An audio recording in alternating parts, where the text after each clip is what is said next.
All right. Okay. So. All right, dudes. I am going to do my script for Divine Hiddenness. I think I'm going to go for 10 times at the start. We'll just go for 10 times to begin. See how long that takes us. Full run through of the script 10 times.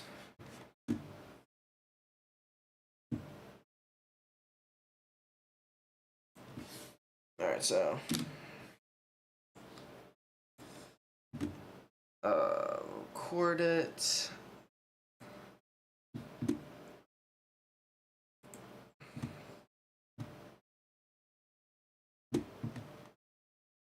Ready, steady, spaghetti.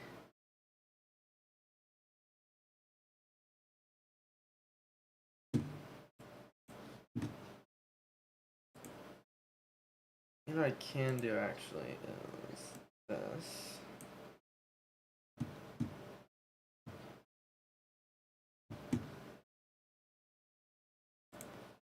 Can I do like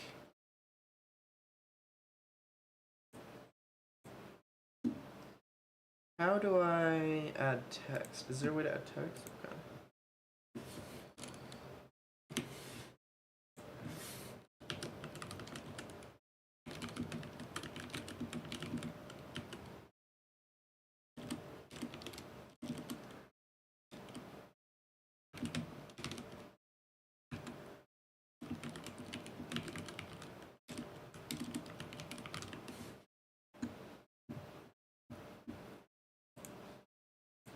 Alright, so we can make that smaller, right?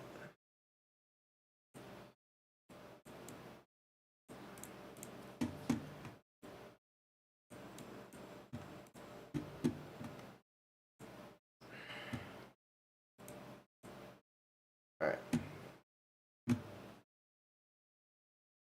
So run through one.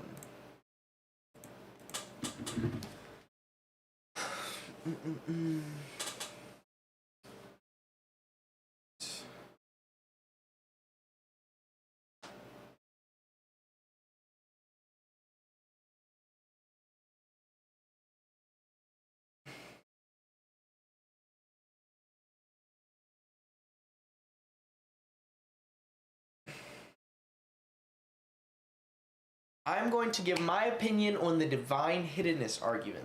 Full context, I am an atheist, so I do have a biased view in this, but I will be trying to give it as fair of a view as possible.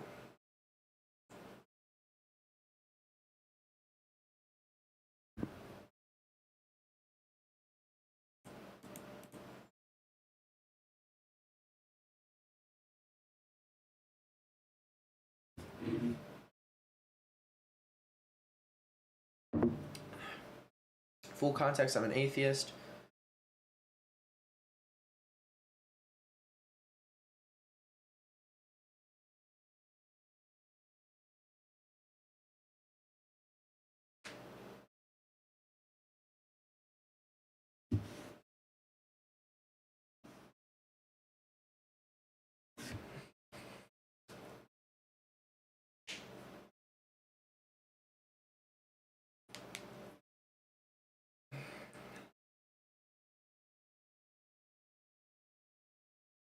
But this argument's pretty relevant to my atheism, so I'm honestly just seeing if the argument's good or not.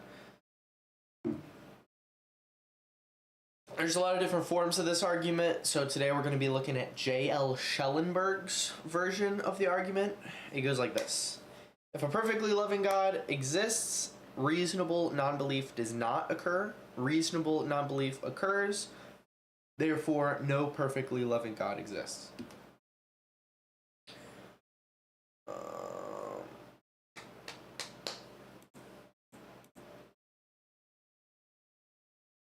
Full context, I am an atheist, but the goal is truth. But I don't really... But this argument is pretty irrelevant to my atheism. Like, the goal here really is just to see if the argument works.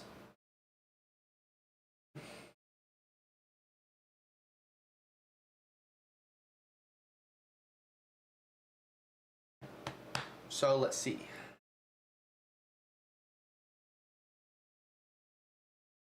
I'm going to be going over the argument for divine hiddenness.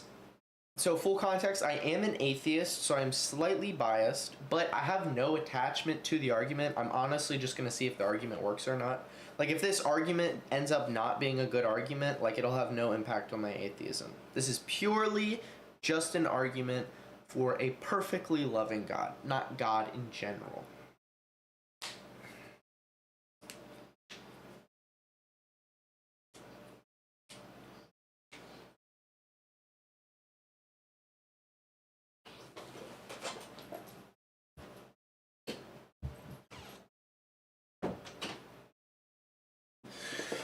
Alright.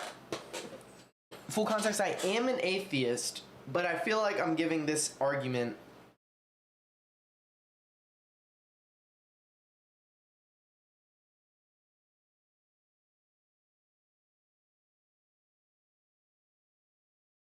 but I will do my best. So I am biased. So I do have a little bit of bias going on there, but I will do my absolute best to be as unbiased as possible.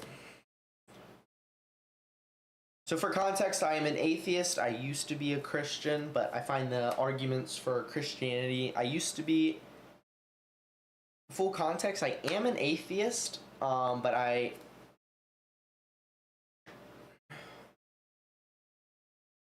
used to be a Christian. Full context, I am an atheist, used to be a Christian, but full context, I am an atheist, I used to be a Christian, but...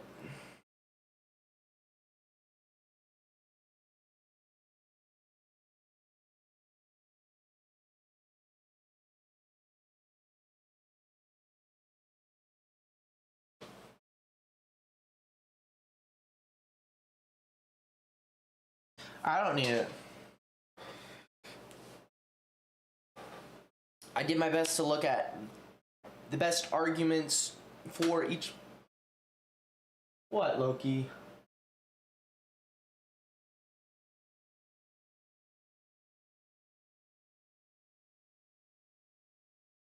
Alright. I guess I can keep,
All right.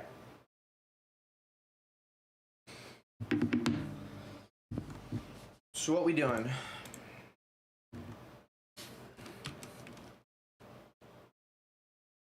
For context,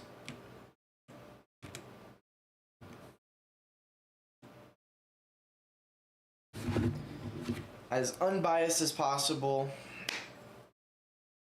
to give both sides a fair shot here.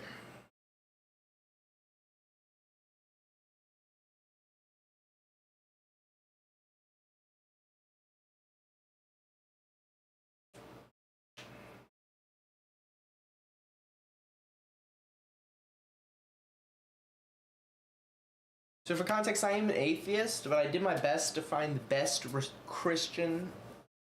But I did my best to find the best counter arguments from the Christians, from the opposing side. And this is my opinion on the argument.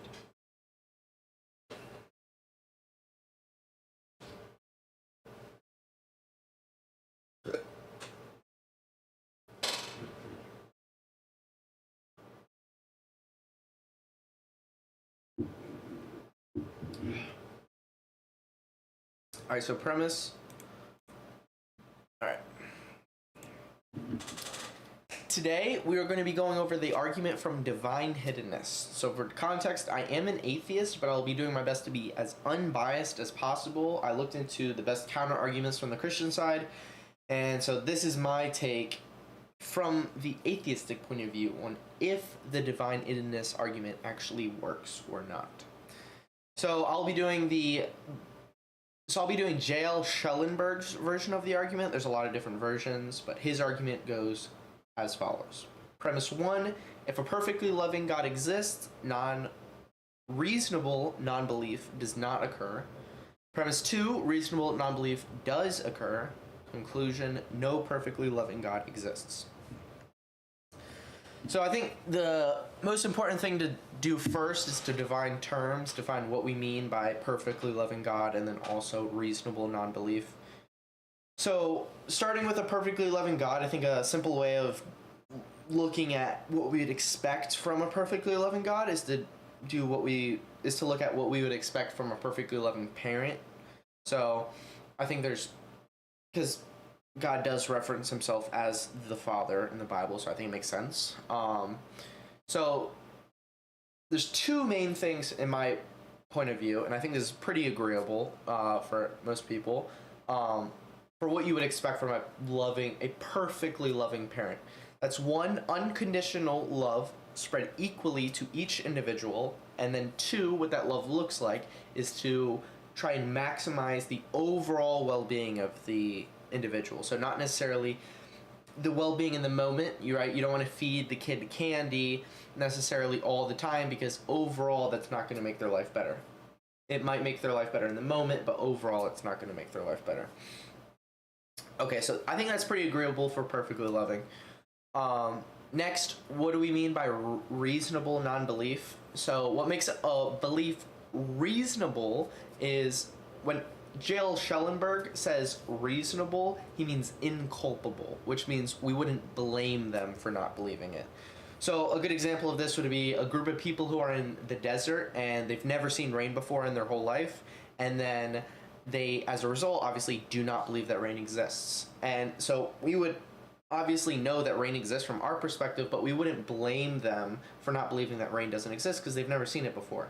And so in that sense, their non-belief of rain would be inculpable and therefore reasonable. They'd have reasonable non-belief that rain does not exist. So they're wrong, but their non-belief is still reasonable. Okay, so getting those two terms out of the way, let's look at these premises. So I think it makes more sense to start with the second premise to get out the way, like, a better understanding of what I mean by, like, what he means by reasonable non-belief. So what would be some good reasons to say that reasonable non-belief actually doesn't occur? That every single person who doesn't believe is actually being unreasonable and blameworthy for not believing. So the arguments that I found was starting off is that there's tons of evidence all around us that God exists. So, like, looking at the trees, looking at the complexity of everything in nature, you know, it's just obvious that God exists. I think this isn't really satisfactory to me because it's just not obvious. I mean, you could say, like, kind of makes sense, but it's not obvious just because we don't... Not everybody talks like it's common knowledge. Like, it's just not... I don't know, just, to me that doesn't point out that it's obvious. Like, sure, I guess it could be the case that complexity means a creator, but, like, it doesn't necessarily mean, because then you just have the problem of a more complex creator. And then you just get into, you know, all these other arguments when you go into arguments of complexity or all these things. That's why their whole arguments dedicated to these things, is because it's not obvious. It's actually, it's pretty complicated and it's deep. And so for that reason, that doesn't do much for me, saying that there's tons of evidence. I think if there was tons of evidence, it would be way more strong and way more obvious, and it's not. So the next argument...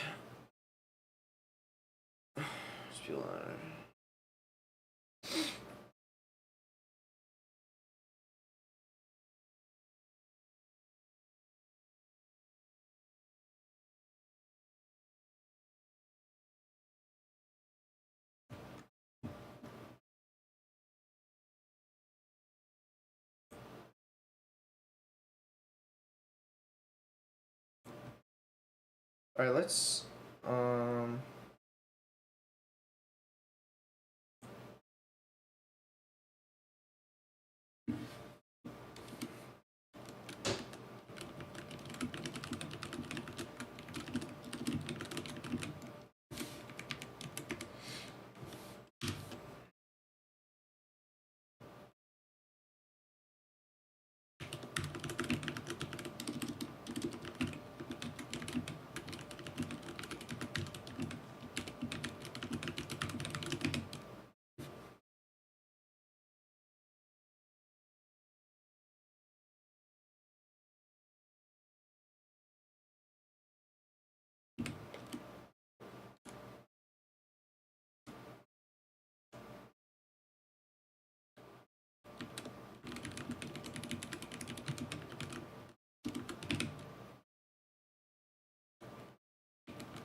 What is it? We suppress.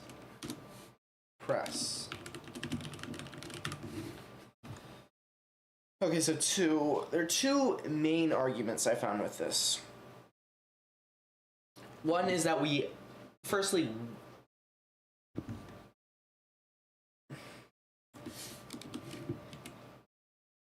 that we willfully reject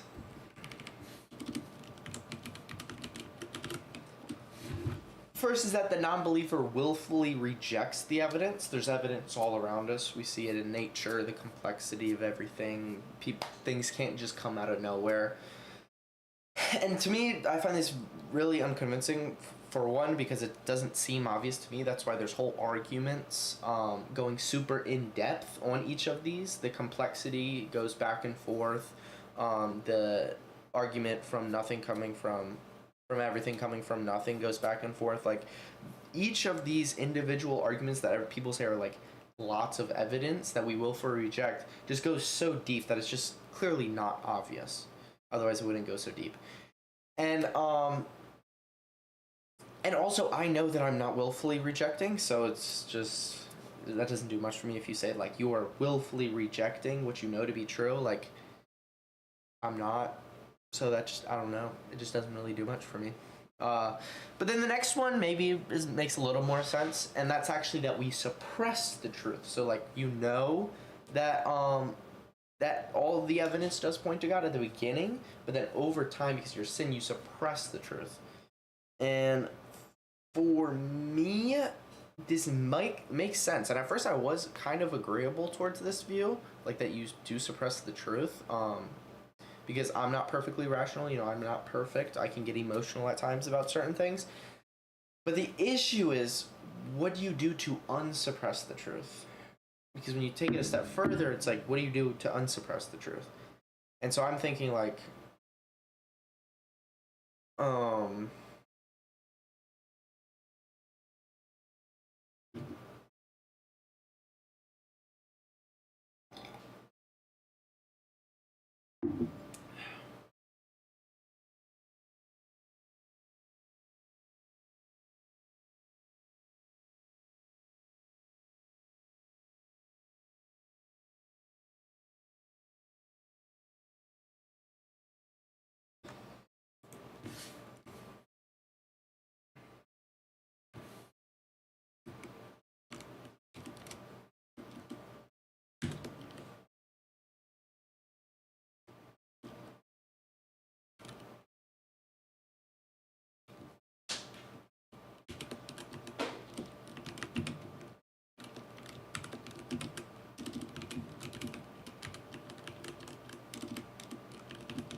Welcome to The Analytic Christian. I'm Jordan, and this is the channel that helps you explore Christian philosophy and theology. I'm very excited because we're going to be talking again with Dan Speake. Hey there, Dan. Good to see you again. In the previous two interviews, we talked about the logical problem of evil and the evidential problem of evil. Now we're going to focus on the problem of divine hiddenness. And the connection, just to remind the viewer, is when we talked about the evidential problem of evil, we focused in on gratuitous evils. And at the end of the interview, we said it seems like there's this particularly troubling gratuitous evil, and that is this evil of the hiddenness of God. People really want to know him and really want to be in relationship with him, and yet they find themselves unable to believe in that he exists, and so they can't have a relationship. That's the idea. That seems like a very challenging type of gratuitous evil, because what purpose could there possibly be in God permitting something like that? It seems like the greatest good for this person is to come to know him. So why would he permit them not knowing him?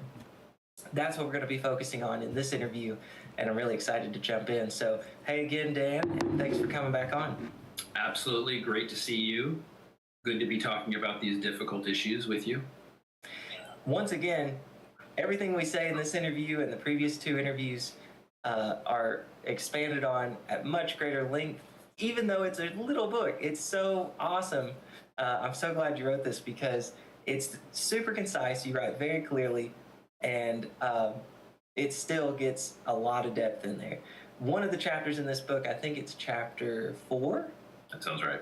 Yeah, is on divine hiddenness. So that's what we're going to be summarizing tonight. Okay, let's jump in here. So you begin that chapter by talking about John Schellenberg's argument from divine hiddenness. So what is this argument? Yeah, good. I think of it as a very powerful problem.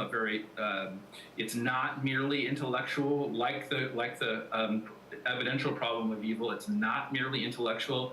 It lands for almost everyone, whether you're a theist or not, a certain kind of concern for. I mean, sometimes the literature has taken to calling this the problem of divine hiddenness. Maybe that's not exactly the right way to put it.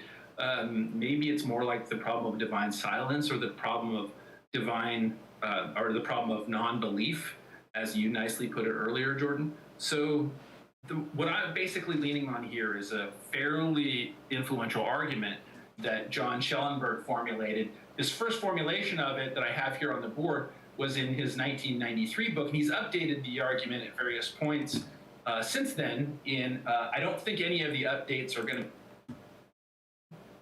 that premise. Yeah. So what are, in the book you mentioned too, what are a couple of strategies for resisting that? Yeah, good. And I think of them as, maybe two versions of the same central thought, right? I mean, that one way you might try to get to doubting three is if you have a view about the way that human sinfulness works, right? So one version of it is some people have just claimed that just each person who's actually an unbeliever is sinfully resisting in that very moment. Like each person is sinfully resisting. And, partly our Joe Schmidt cases and our Paul Draper cases are already supposed to be putting that to its, last trumps. But the other way is to think, no, it's not that each individual person is sinning in their, profound resistance, but that fallenness, that there are noetic effects. Famously in theological terms, we sometimes say that there are noetic effects for our knowledge, for our cognition, to being fallen people, that somehow the fallenness of human beings in the beginning has somehow transferred, and just in the way that our wills are bent in on themselves because of sinfulness in the Christian tradition, the same thing somehow, in some respect, happens to our cognitive abilities. And so people are unreasonably resisting because they've been infected with these noetic effects of sin from the fall. Not because they're doing it right now, but because it's been given to them by this sort of transfer, something like that. So would a worry there be that, say the noetic effect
All right.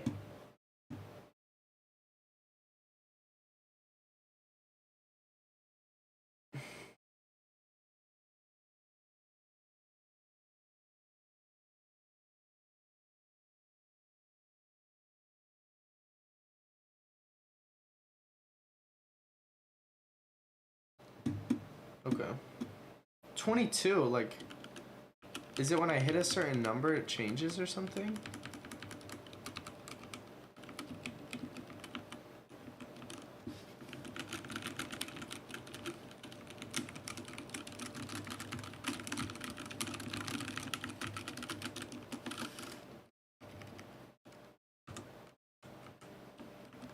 I'm so confused. Why does this change the text?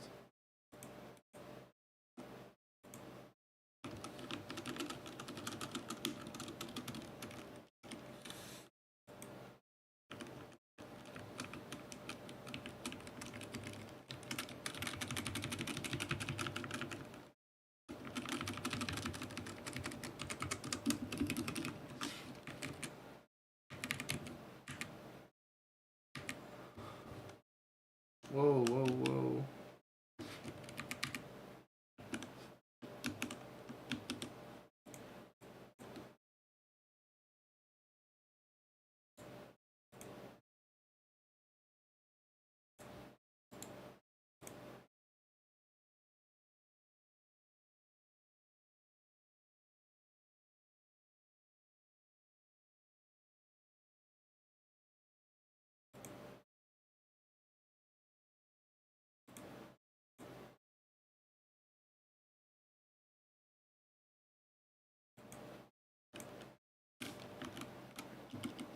Um,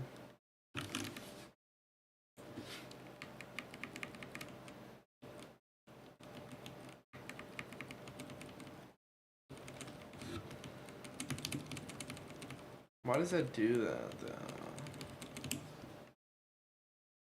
How do I fix this?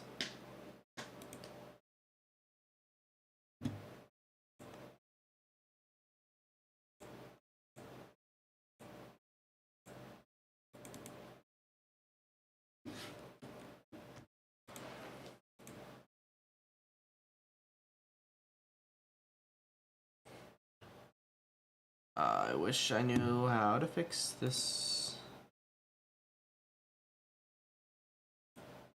There's definitely a filter on this shit.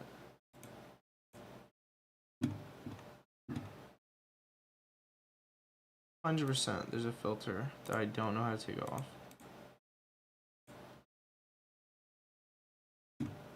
100%. But I just don't know how to take it off.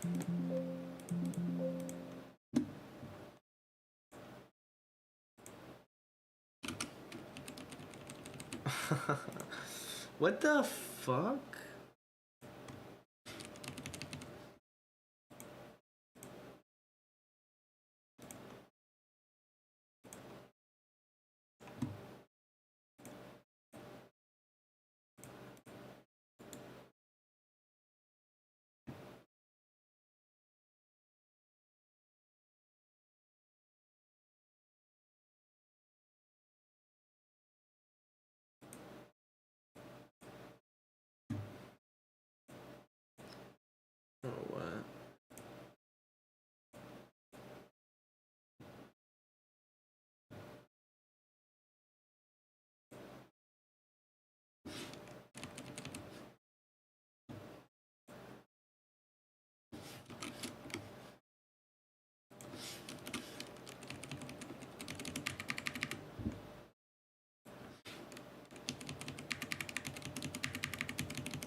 Interesting.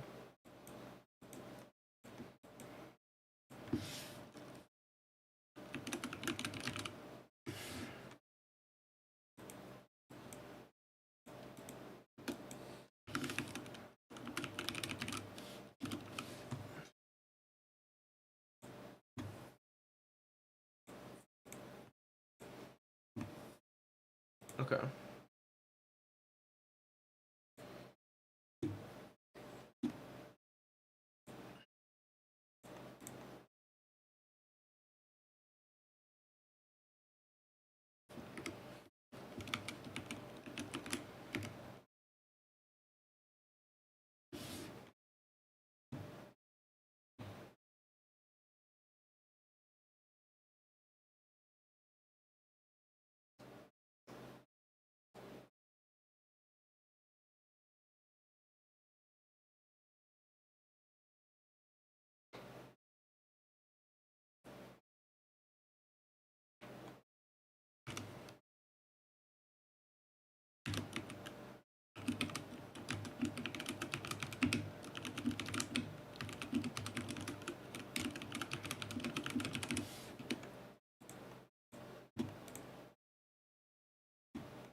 Okay.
All right. Basic idea is God doesn't want to force us to believe.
We would expect to see people.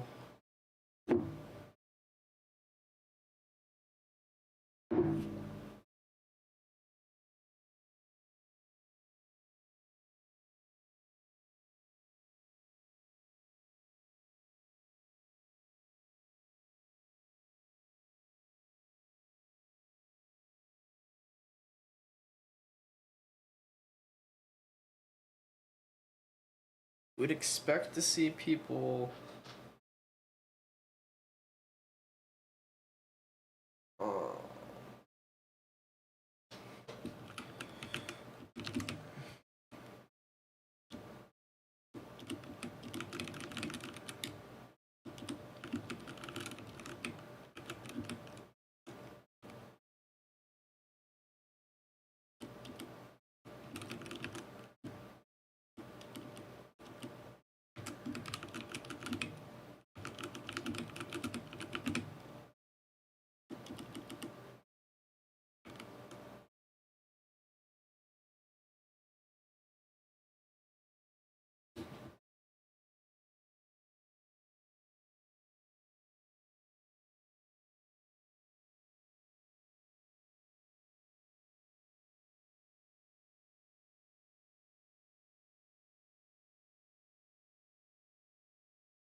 We tend to see more people growing as a believer.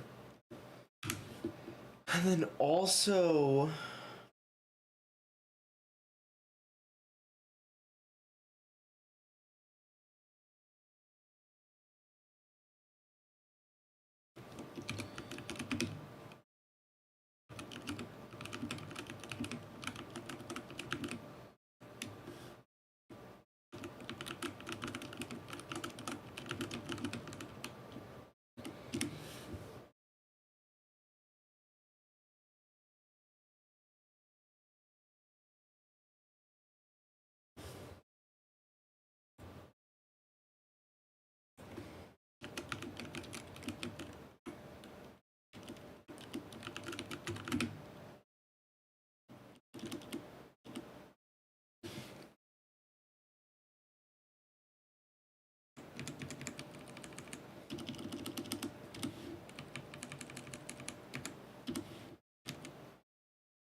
Okay.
The argument against premise 2 is essentially that there is evidence, and we just...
1034.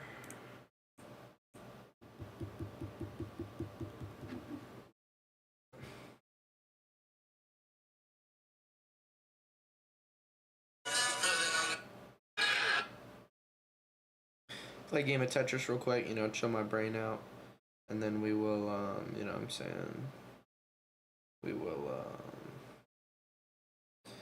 you know what I'm saying?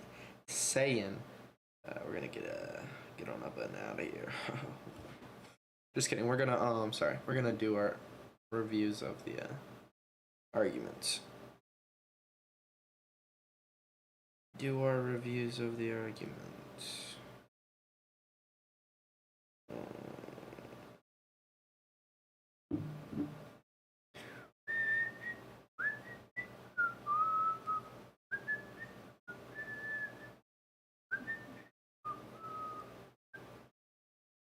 And lately,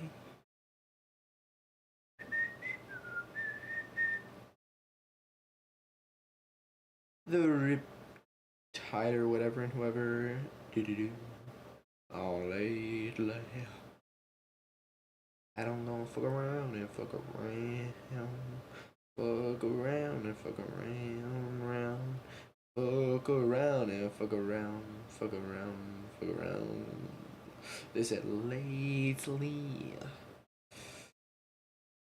Fuck around and fuck around. Fuck around and fuck around, round. Fuck around and fuck around, round and round. They said lately. You can fuck around. You can fuck around. You can fuck around.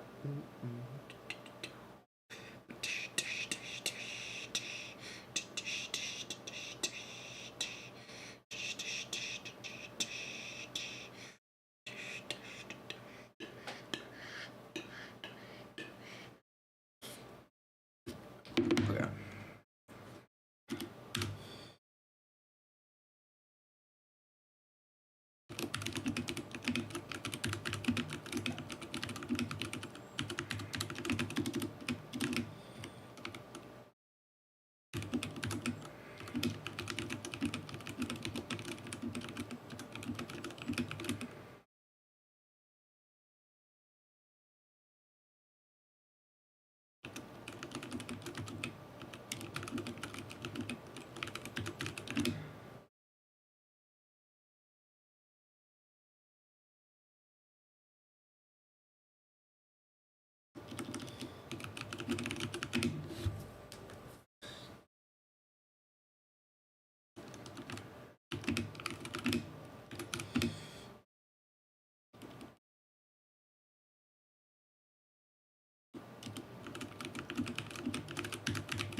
All right, here we go. Let's go.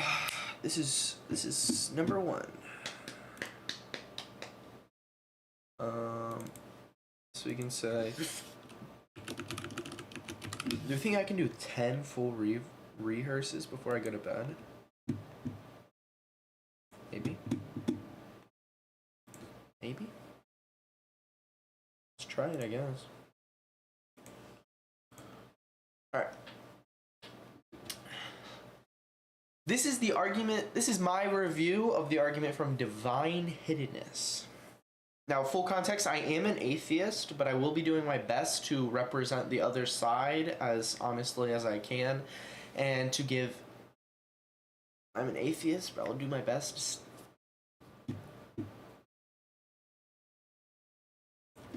to represent the opposing side and be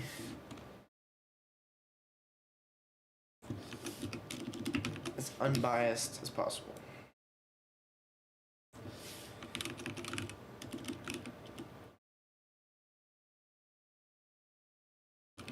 My review.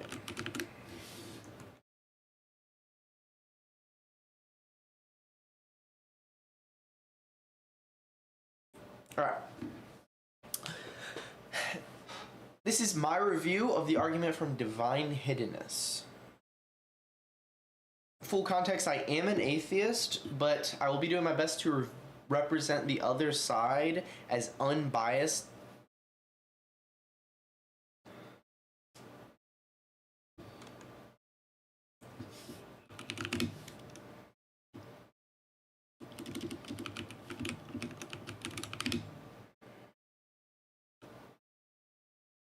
Give a strong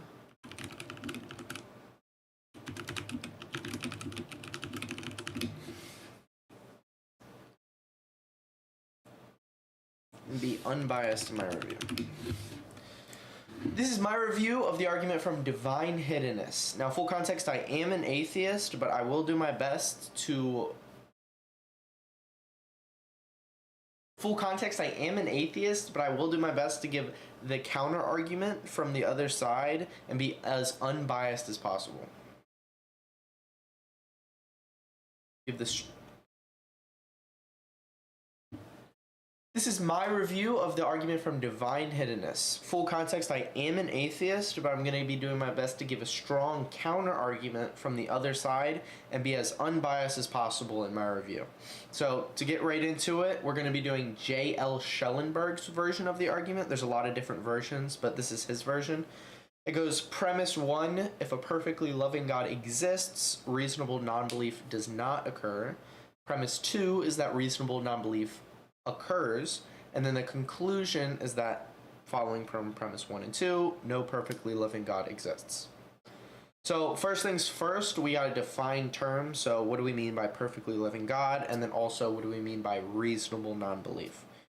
So for perfectly loving God, I think we could pretty much just think about what we would call a perfectly loving parent. God does reference himself as the Father in the Bible, so I think it's a good representation. So two main things, in my opinion, are what we would describe as a perfectly loving parent. So first, that they love unconditionally. It's perfect love is unconditional love. So it doesn't matter what each kid does, the parent will love each individual kid completely equally, despite anything that they do. And then the second point is how they love them, which is they basically seek to maximize their overall well-being. So not just their well-being in the moment. They don't want to just feed the candy to the child in the moment, although that will make them happy. Now it's not going to maximize their overall well-being for the rest of their life. It's not going to work out in the long term. So I think that's a good, pretty fair assessment of what it means to be perfectly loving as God. Next, what makes a non-belief reasonable. Basically, J.L. Schellenberg would call a reasonable non-belief inculpable, meaning we wouldn't blame them for not believing. So a good example of this would be like in the desert, we see a group of people who've never seen rain before, and so for that reason they don't believe that rain exists. We would call their non-belief in rain inculpable. We wouldn't blame them for not believing in the rain because they've never experienced it before. They've never seen it. They know nothing about the rain.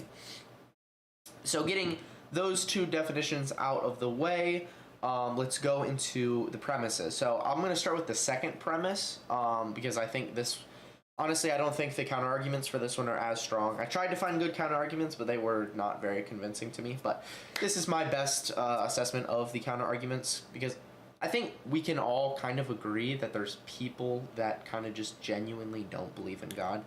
But, I mean, okay, so the two main counter arguments for this are, first, they say that there is evidence everywhere you look. People just willfully reject the evidence. I mean, just right out the bat, I can kind of just disagree with this because I know personally, for me, that I am not willfully rejecting evidence that I know to be true. And so all you need is one counter example for the argument to not work. So even if there are people, which I'm sure there are people who willfully reject evidence they believe to be true just because they don't want it to be true. I mean, this happens all the time. But I don't think it would be fair to say that every single person does this. So to go on to the next argument, they say, okay, fine, there's people that just honestly don't know. But that's because they've bleh. But that's because they've suppressed the truth over time. So at some point in their life, yes, they knew that God existed. They knew all the evidence led to him. But over time in their sin, they've suppressed it to the point to where now they're like, man, I'm not really sure anymore. And so that was a result of their sin. Okay, so to me, this makes sense. And at first I was like, okay, honestly, I think I could agree with this. Until I took it a step further and I was like, okay, because like, okay, so for me personally, I know that I'm not perfect. I know that maybe there are situations in which I get emotional about my beliefs. And so maybe over time I have suppressed the truth because, like, according to the Bible standard, yes, I do sin. Not perfect. So yeah, like maybe I did suppress the truth over time. But then I was like taking it a step down and thinking, okay, what is the solution to this? How do you unsuppress the truth? And so what they say is, you got to search out God, live out his truth, and you'll find it. He'll find you. And to me, like, okay, this kind of makes sense. But then when you think about this, if you want to be fair in how you apply this standard, like this standard you could apply to every other religion. Like, let's assume Islam is true. We wouldn't say that the Christians ought to live out the beliefs of Islam, to search it out to be true. Like, nobody does that. And so we wouldn't say that, okay, because you didn't search out the beliefs in Islam, they wouldn't say, yeah, I am to blame because I didn't search out the beliefs in Islam. Nobody would say this. You're not expecting, like, if we're going to fully, if we're going to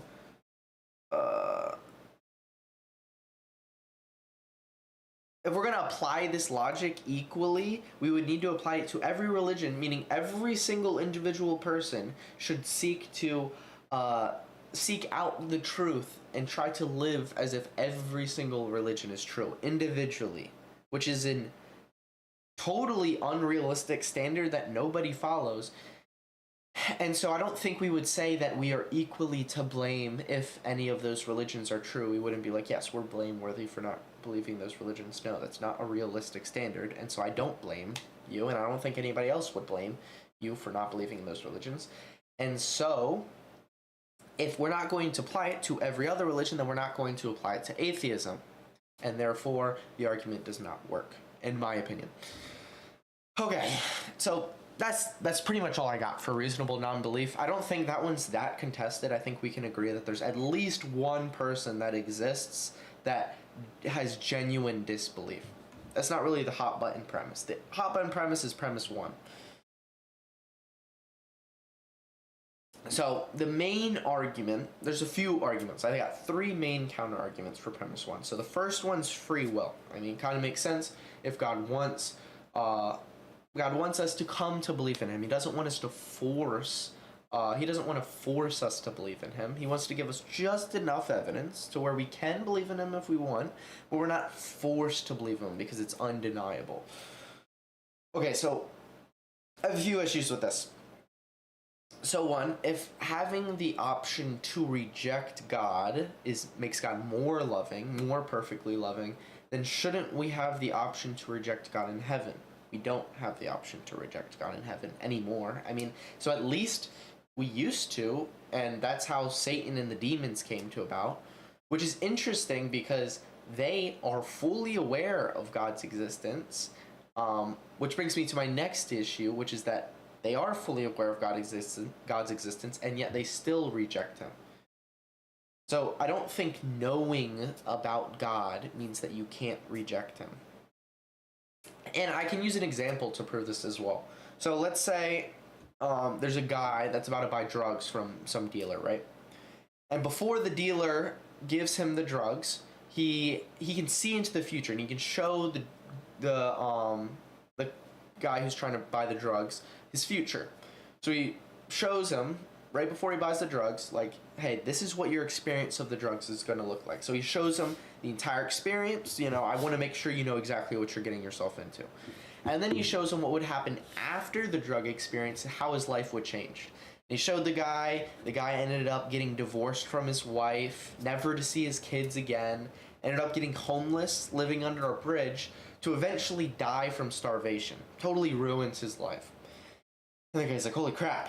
But then the drug dealer shows him, okay, this is also what your life is going to look like if you never do drugs. The guy ends up having an amazing marriage, stays married with her till he dies, has an amazing relationship with all of his kids, has an amazing career, and ends up dying of old age. And the guy ends up saying, holy crap, walks out of the drugstore and never does drugs ever again for the rest of his life. I don't think we would say that the dealer is taking away his free will and making the decision by showing him exactly what he's getting himself into, by giving him more context in his decision. I don't think we're saying that he lost any free will in that decision. If anything, I would say he gained more free will. Like, let's say, for example, there's a line of drinks, and this person's about to get a drink. He sees all these different flavored drinks, and he's like, oh my gosh, let me get this one. So he goes to drink it, and it's poison, so he ends up dying. What do we say? We would say, naturally, that this person didn't really make an educated decision. He didn't know what he was getting himself into, and so he didn't really exercise very much freedom in there. He was limited in his freedom. So less information, less context, I would say, lines up with less freedom, and more information, more context lines up with more freedom. I feel like this is pretty agreeable. And so I think if God gave us full knowledge of who he is and what we should expect from a relationship with him, then I think it would give us more freedom, more free will. We would exercise more free will in whatever decision we would choose. And I think that everybody, if God's as great as he claims to be, would choose to live with God forever. They would choose to believe in God and to not reject him.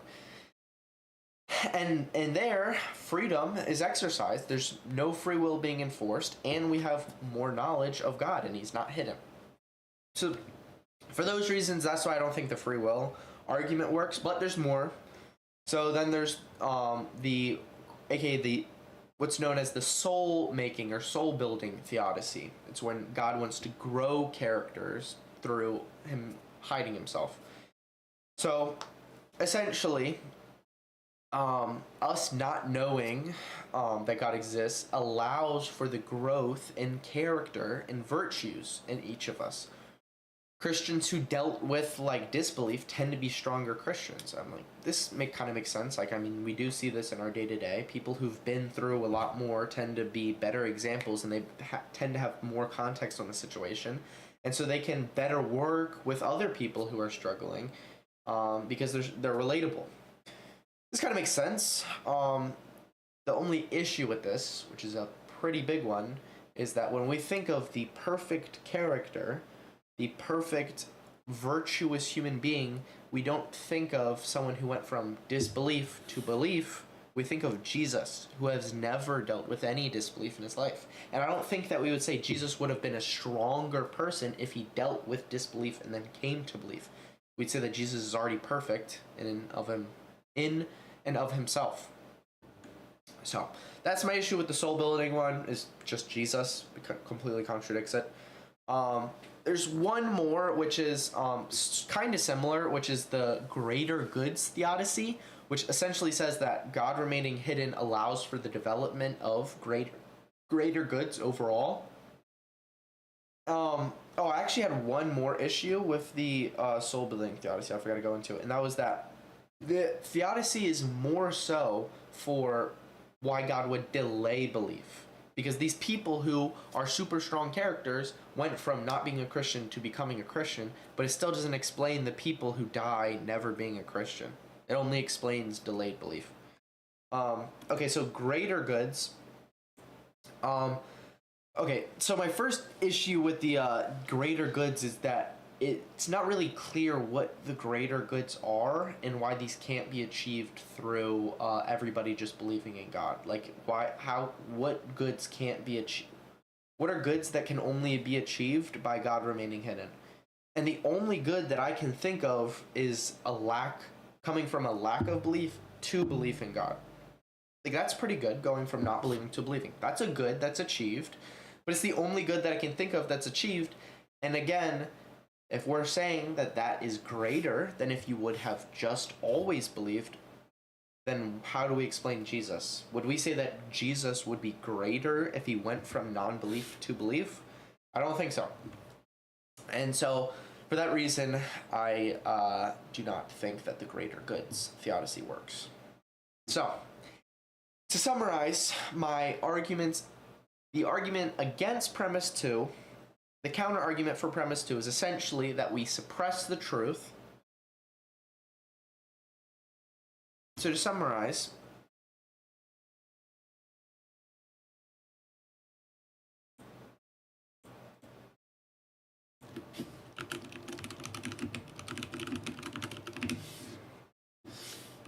premise 1.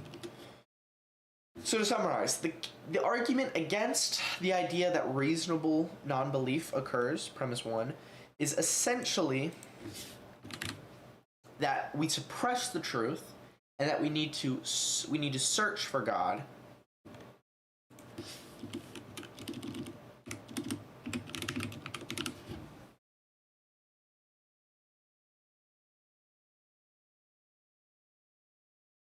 That we need to search.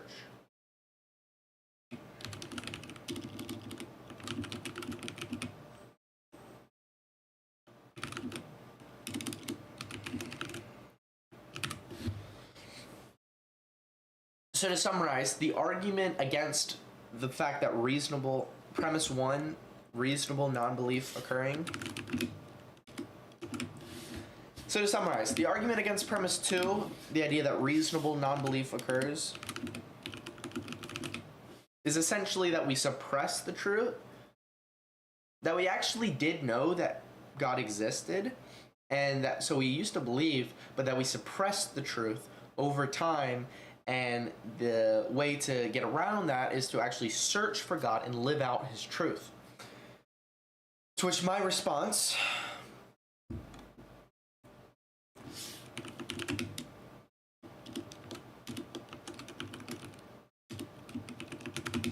and my issue is that it's an unreasonable expectation because the line of thinking actually ends up applying to every other religion, and if we don't expect each person of whatever religion they are to search out and live out the truth for every other religion, then we can't expect the atheist to do the same thing for theism, any form of God, whatever, Christianity or Islam.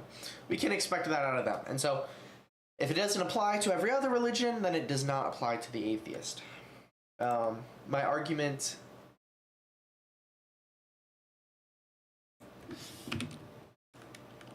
The argument against premise 1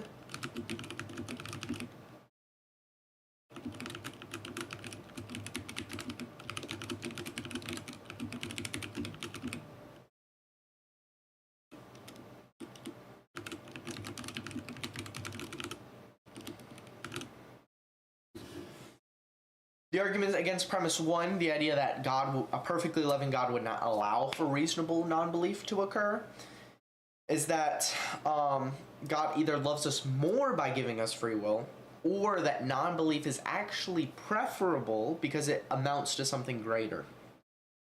So my first response to my issue with the free will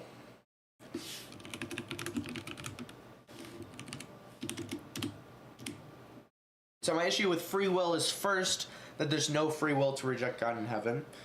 And then also, instilling knowledge in us does not force us to choose God, for example, Satan and the demons, but instead it gives us more freedom to choose what we want with my choose from a more informed perspective. The drug dealer analogy.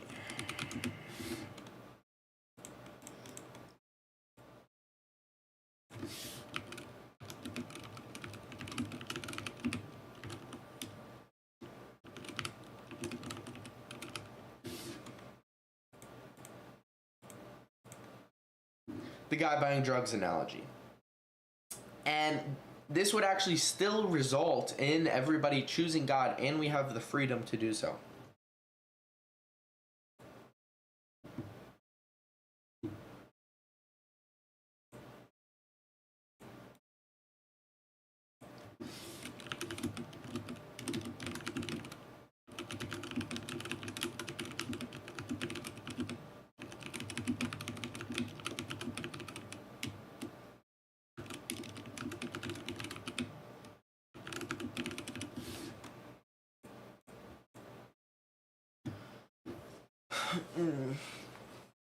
So my issue with the free will is that first there's no free will to reject God in heaven, and then also instilling knowledge in us does not force us to choose God. For example, Satan and the demons. For example, the Satan and the demons. But instead, it actually gives us more freedom to make a more informed decision.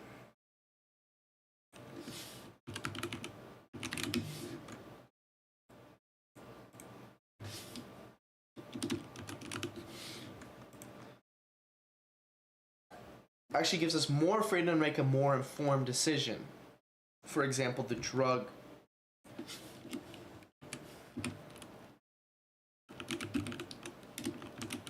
For example, the guy buying drugs analogy.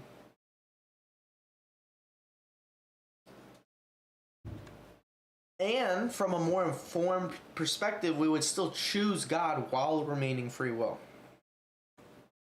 While keeping free will.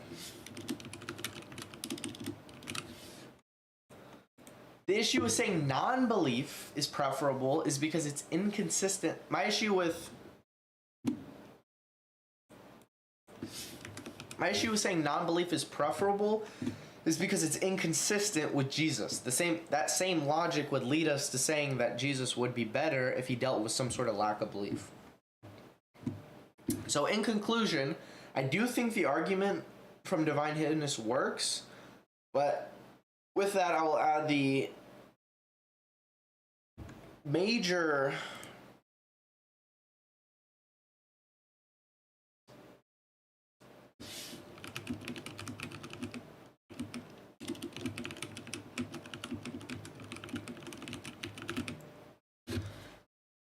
So in conclusion, I do think the argument from divine hiddenness works, but with that, I will add a major qualifier, which is that I'm not an expert. And I'm sure there are better counter arguments. I just couldn't really find any. And so if I do find them, I am happy to change my mind, if those counter arguments ever do come out of hiding. Do you see what I... Anyways, thank you for watching. That was my review of the argument from divine hiddenness. Wow, that was only one walkthrough. Holy fuck. Or 9. That took us 24 minutes.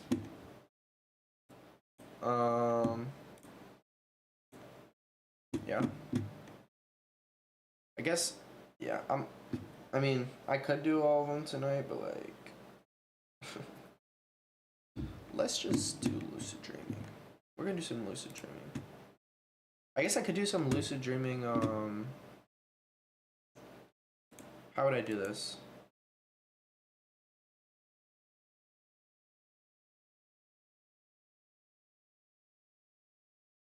Meditations? Could do this live. Meditations live.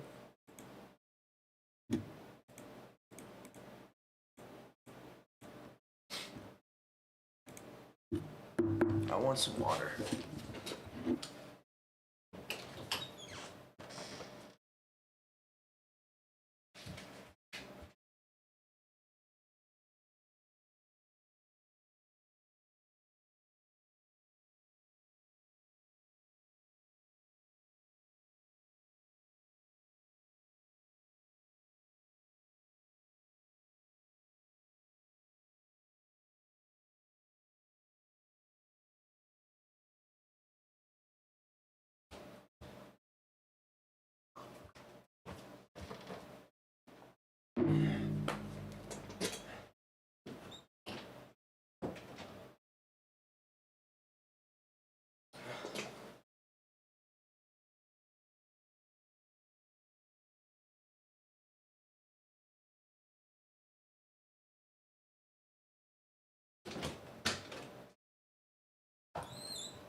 I guess what I can do is a little, can do like a little, stretching routine maybe?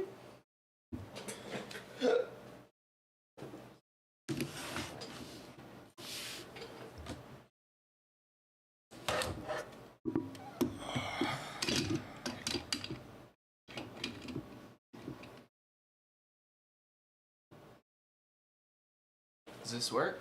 A little stretching routine. Oops.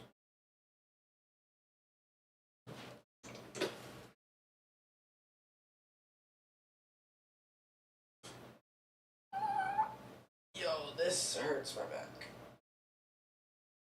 My back is aching like a mother.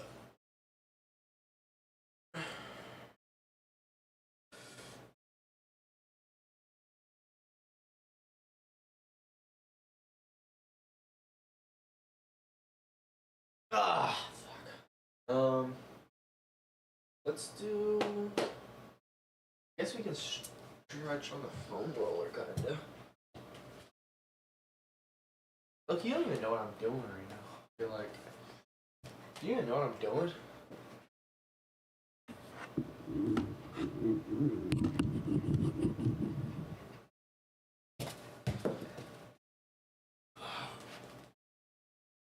Alright.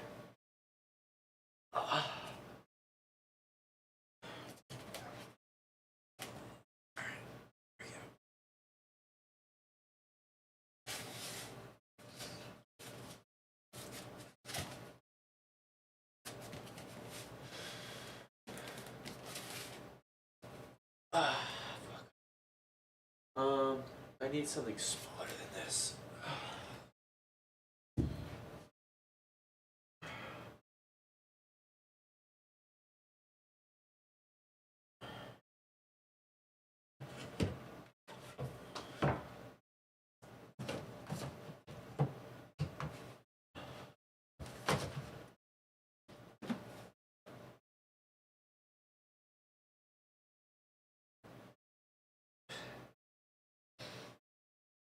Oh, God. I should keep chat open just in case, I think.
Where's the chat? Isn't there a way to see chat over here?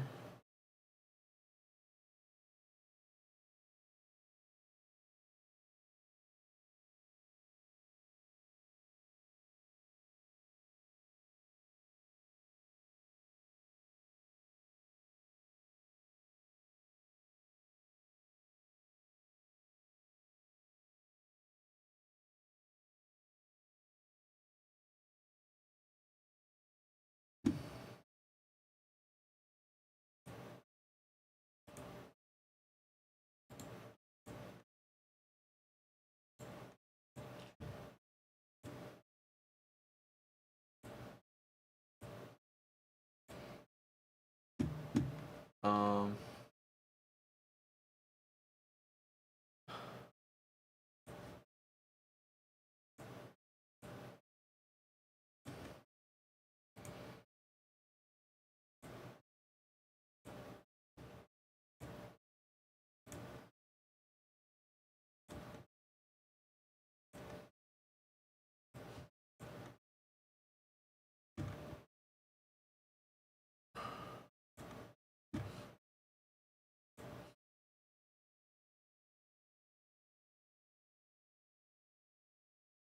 Alright, that's fine, I think. Let's see what that looks like.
I guess I do want to change this.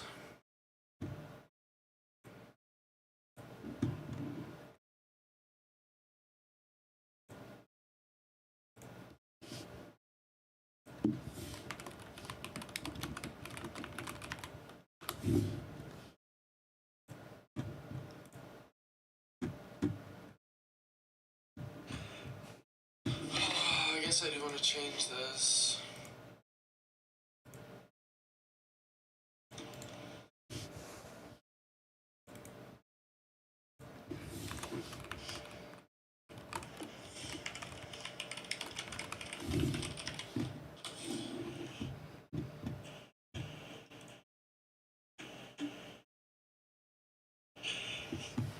I guess I do want to change this. Shit.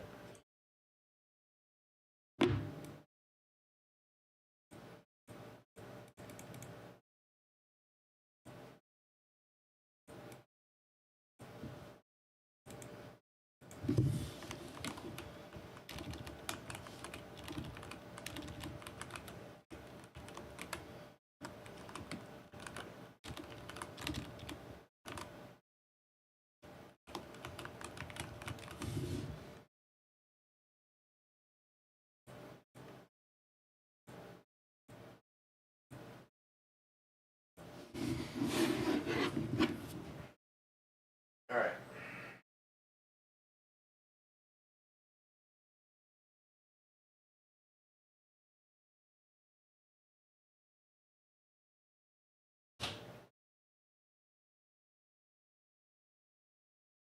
Okay.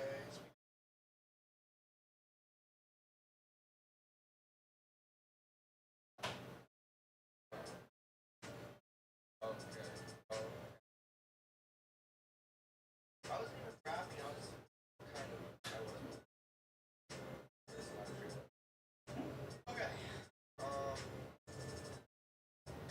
Okay. Okay.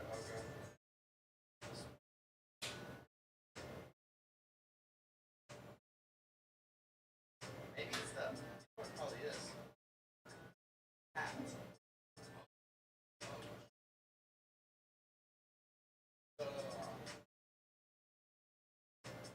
Yeah, there we go. Hey, like a dog, we go rough. Hey, I love all that hair and stuff. Hey, trying to think of new words and stuff. Hey, but my brain is not just too much. Hey, thinking of new words, my phrases and such. Hey, man,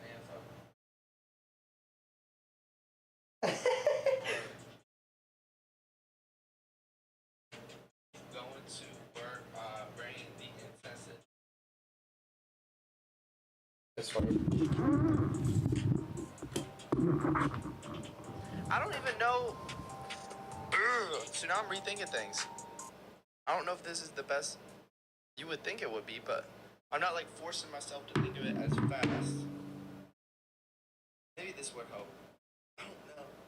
Cause like, I don't know if all the rappers who like there's a lot of rappers that freestyle really well, and then there's other rappers who rap really well. I don't know if they freestyle. This is probably a lot of what they do is think of shit like this, right? Or maybe they just straight focus on their flow and other people come with lyrics. Because the flow is like really important. Maybe they should really. The people who are good at lyrics, maybe they're the good freestylers. I don't know. We're just gonna.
Yes.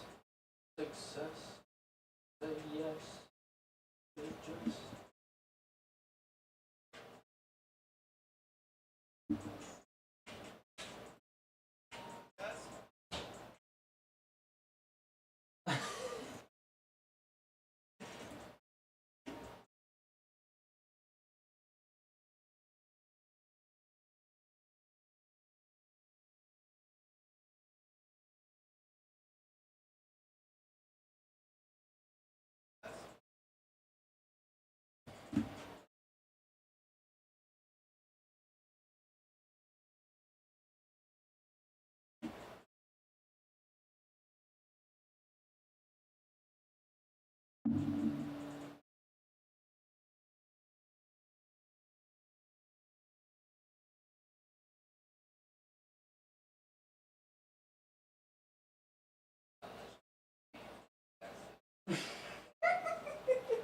You trying to get out of here, Loki?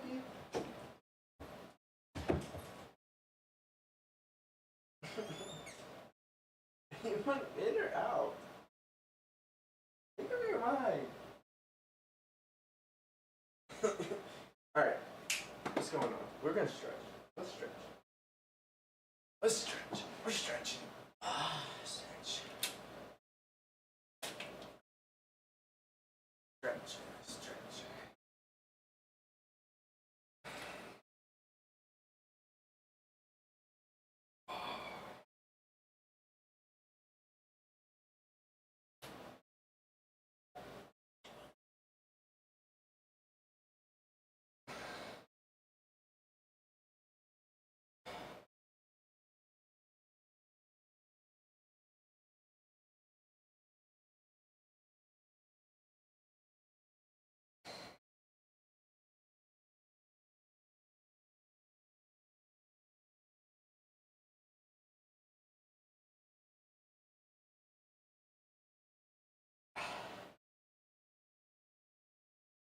Okay, spaghetti or meatballs or whatever.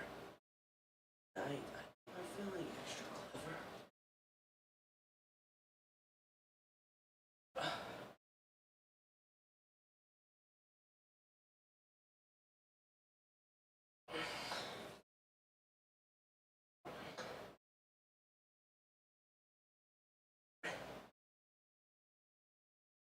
That's the thing, it's like, how do I even do this?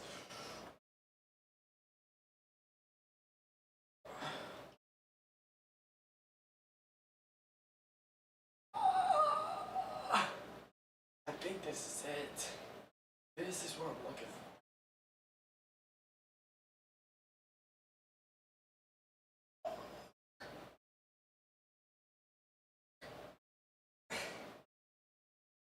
Give me that strength.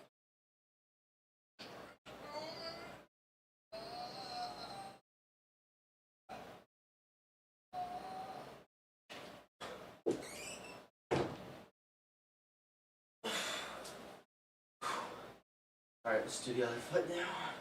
The other leg. The other calf. Stretch.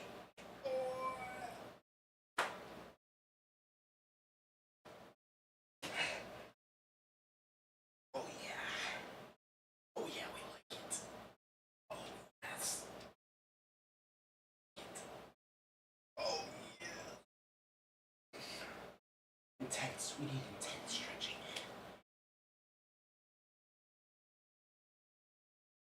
Give me intense stretching. Alright. Intense.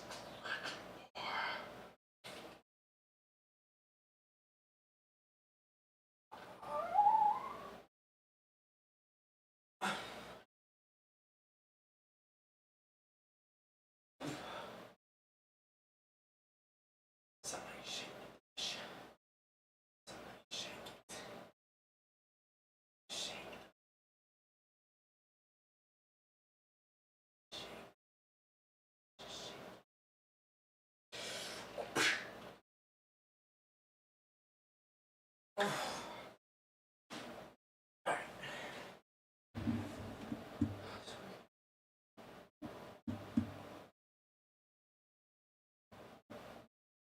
This is shadow.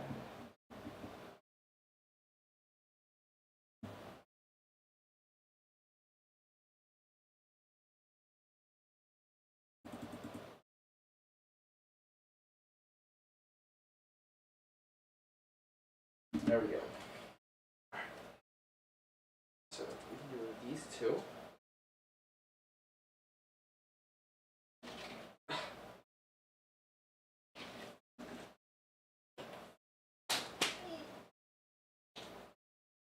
Yeah, this don't even make sense with this band. Alright.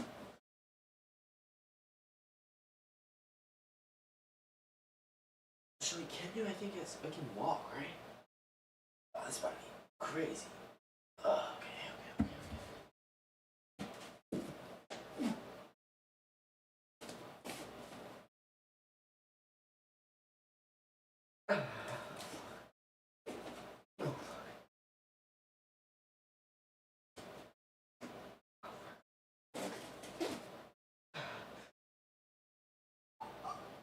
Intense stretching.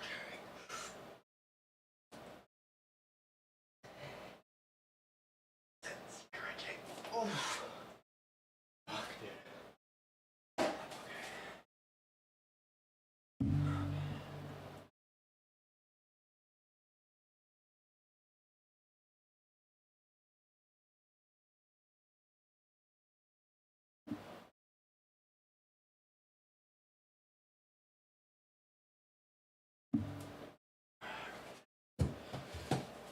Now we're going to do our elephant walks, which are these. Oh, fuck. Oh, we do these. We can roll these, sweet.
Oh my god. Oh my god. Oh my god. Give us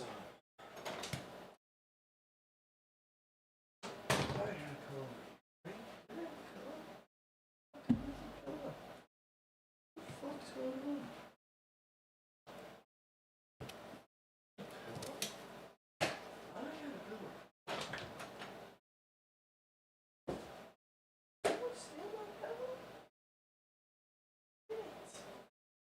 Stole a pillow. Motherfuckers. Stole that shit.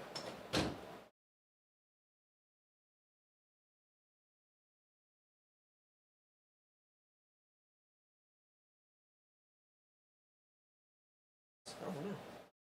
I'm gonna use it.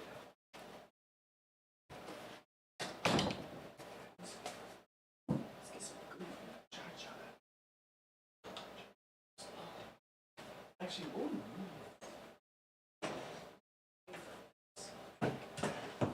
For sure. Yeah, we got hang for that.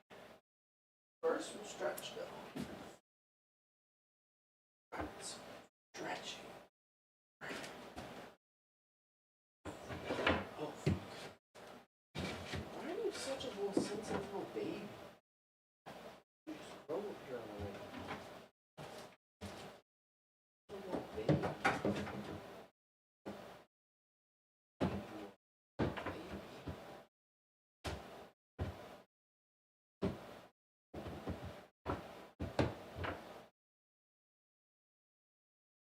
Baby.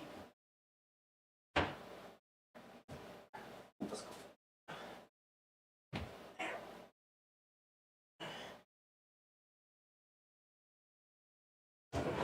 Oh my god, bro. Motherfucker. Try this in?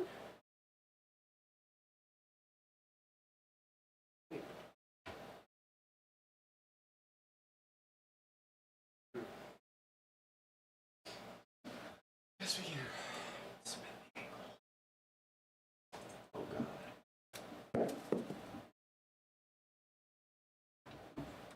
Yes.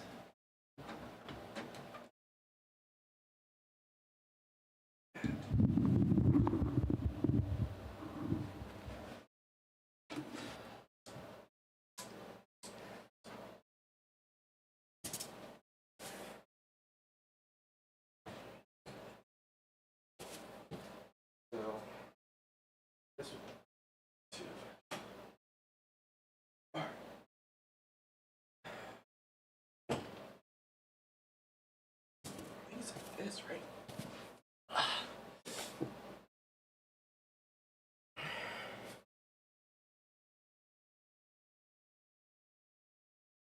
Oh, you just need for your knee, actually, I think.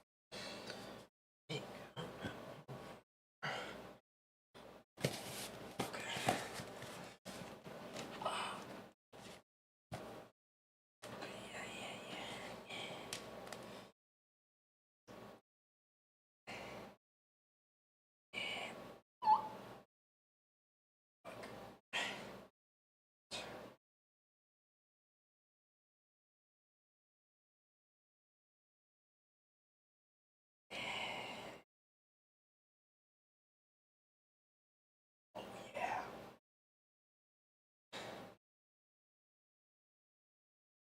Oh, yes. Just say yes. Just do it.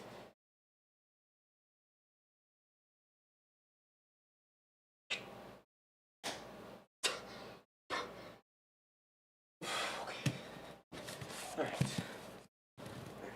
Oh, this has such like shit stain or some shit. My god. What the Oh, Jesus. Okay. What is going on here?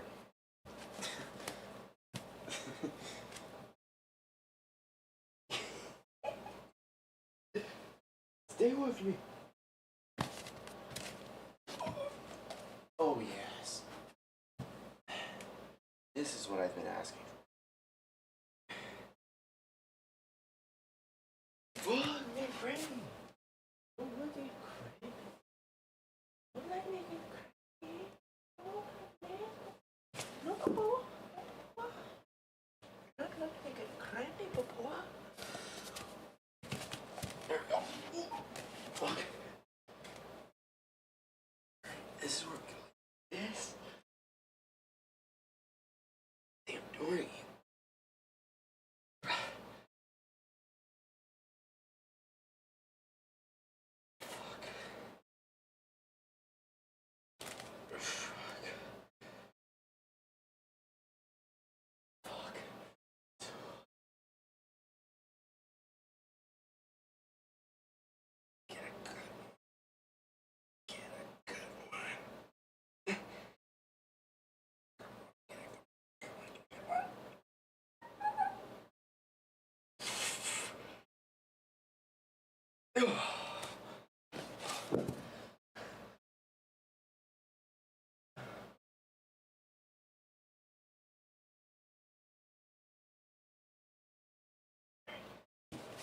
Let's go again. Come on.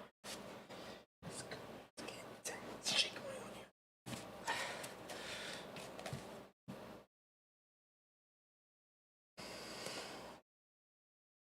Tense shit. Intensity.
Holy shit. All right. Me sharing beliefs that, as I understand the world, and that's no way projection on you or how you see the world, etc. It's just this is how I see the world. These are beliefs that serve me well, that helped me overcome a lot of things that I thought mattered. I'm Alex Ramosi. Welcome back to the Iced Coffee Hour podcast, and this podcast has made $400,000 in the last 18 months. That's a good guess. It was a good guess. D's getting closer. Yeah. Yeah, it's $168,756. Okay. Yeah. I probably backtracked what current revenue is to earlier. It was probably No, you were saying like, oh, we think at $40,000 a month, and no way, nowhere close to that. Really? No. No, last probably 28 days we probably did like 10 grand? 10 grand. Yeah. Yeah. Ad rates are down this year. Yeah. A lot. yeah, my channel, which is like not even a legit YouTube channel, does like 28,000 a month. How many views do you pull? 4 million a month right now. That's why.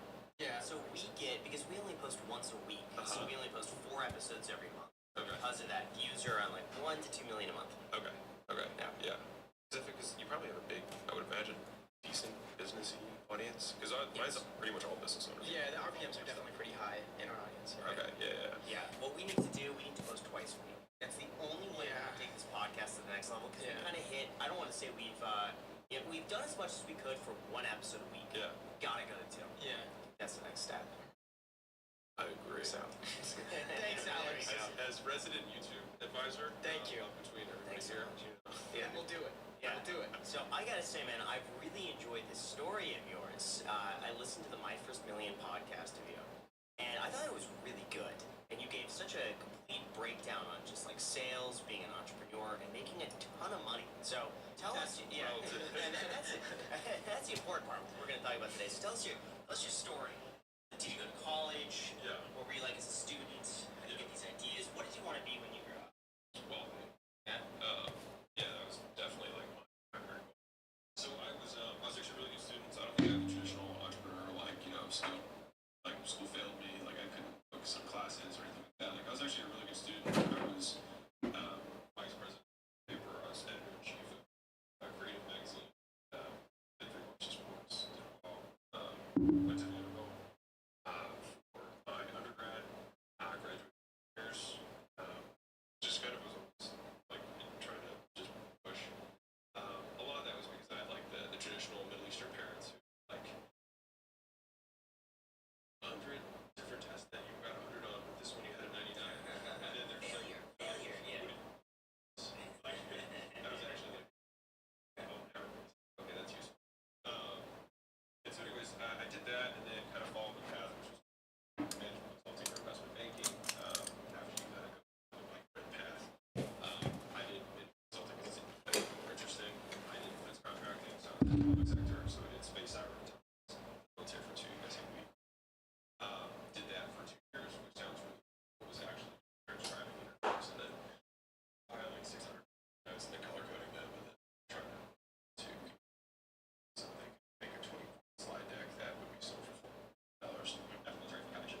My grad says the was back just like college schools. And so I did that 2 years and then wanted to not do that. So I was going to go to business school and then was able to leave college and it's like I scored both score. And so it was like, okay, get it, like with my experience and what's the chief. It's like the SAT for business school. So it's like a harder SAT.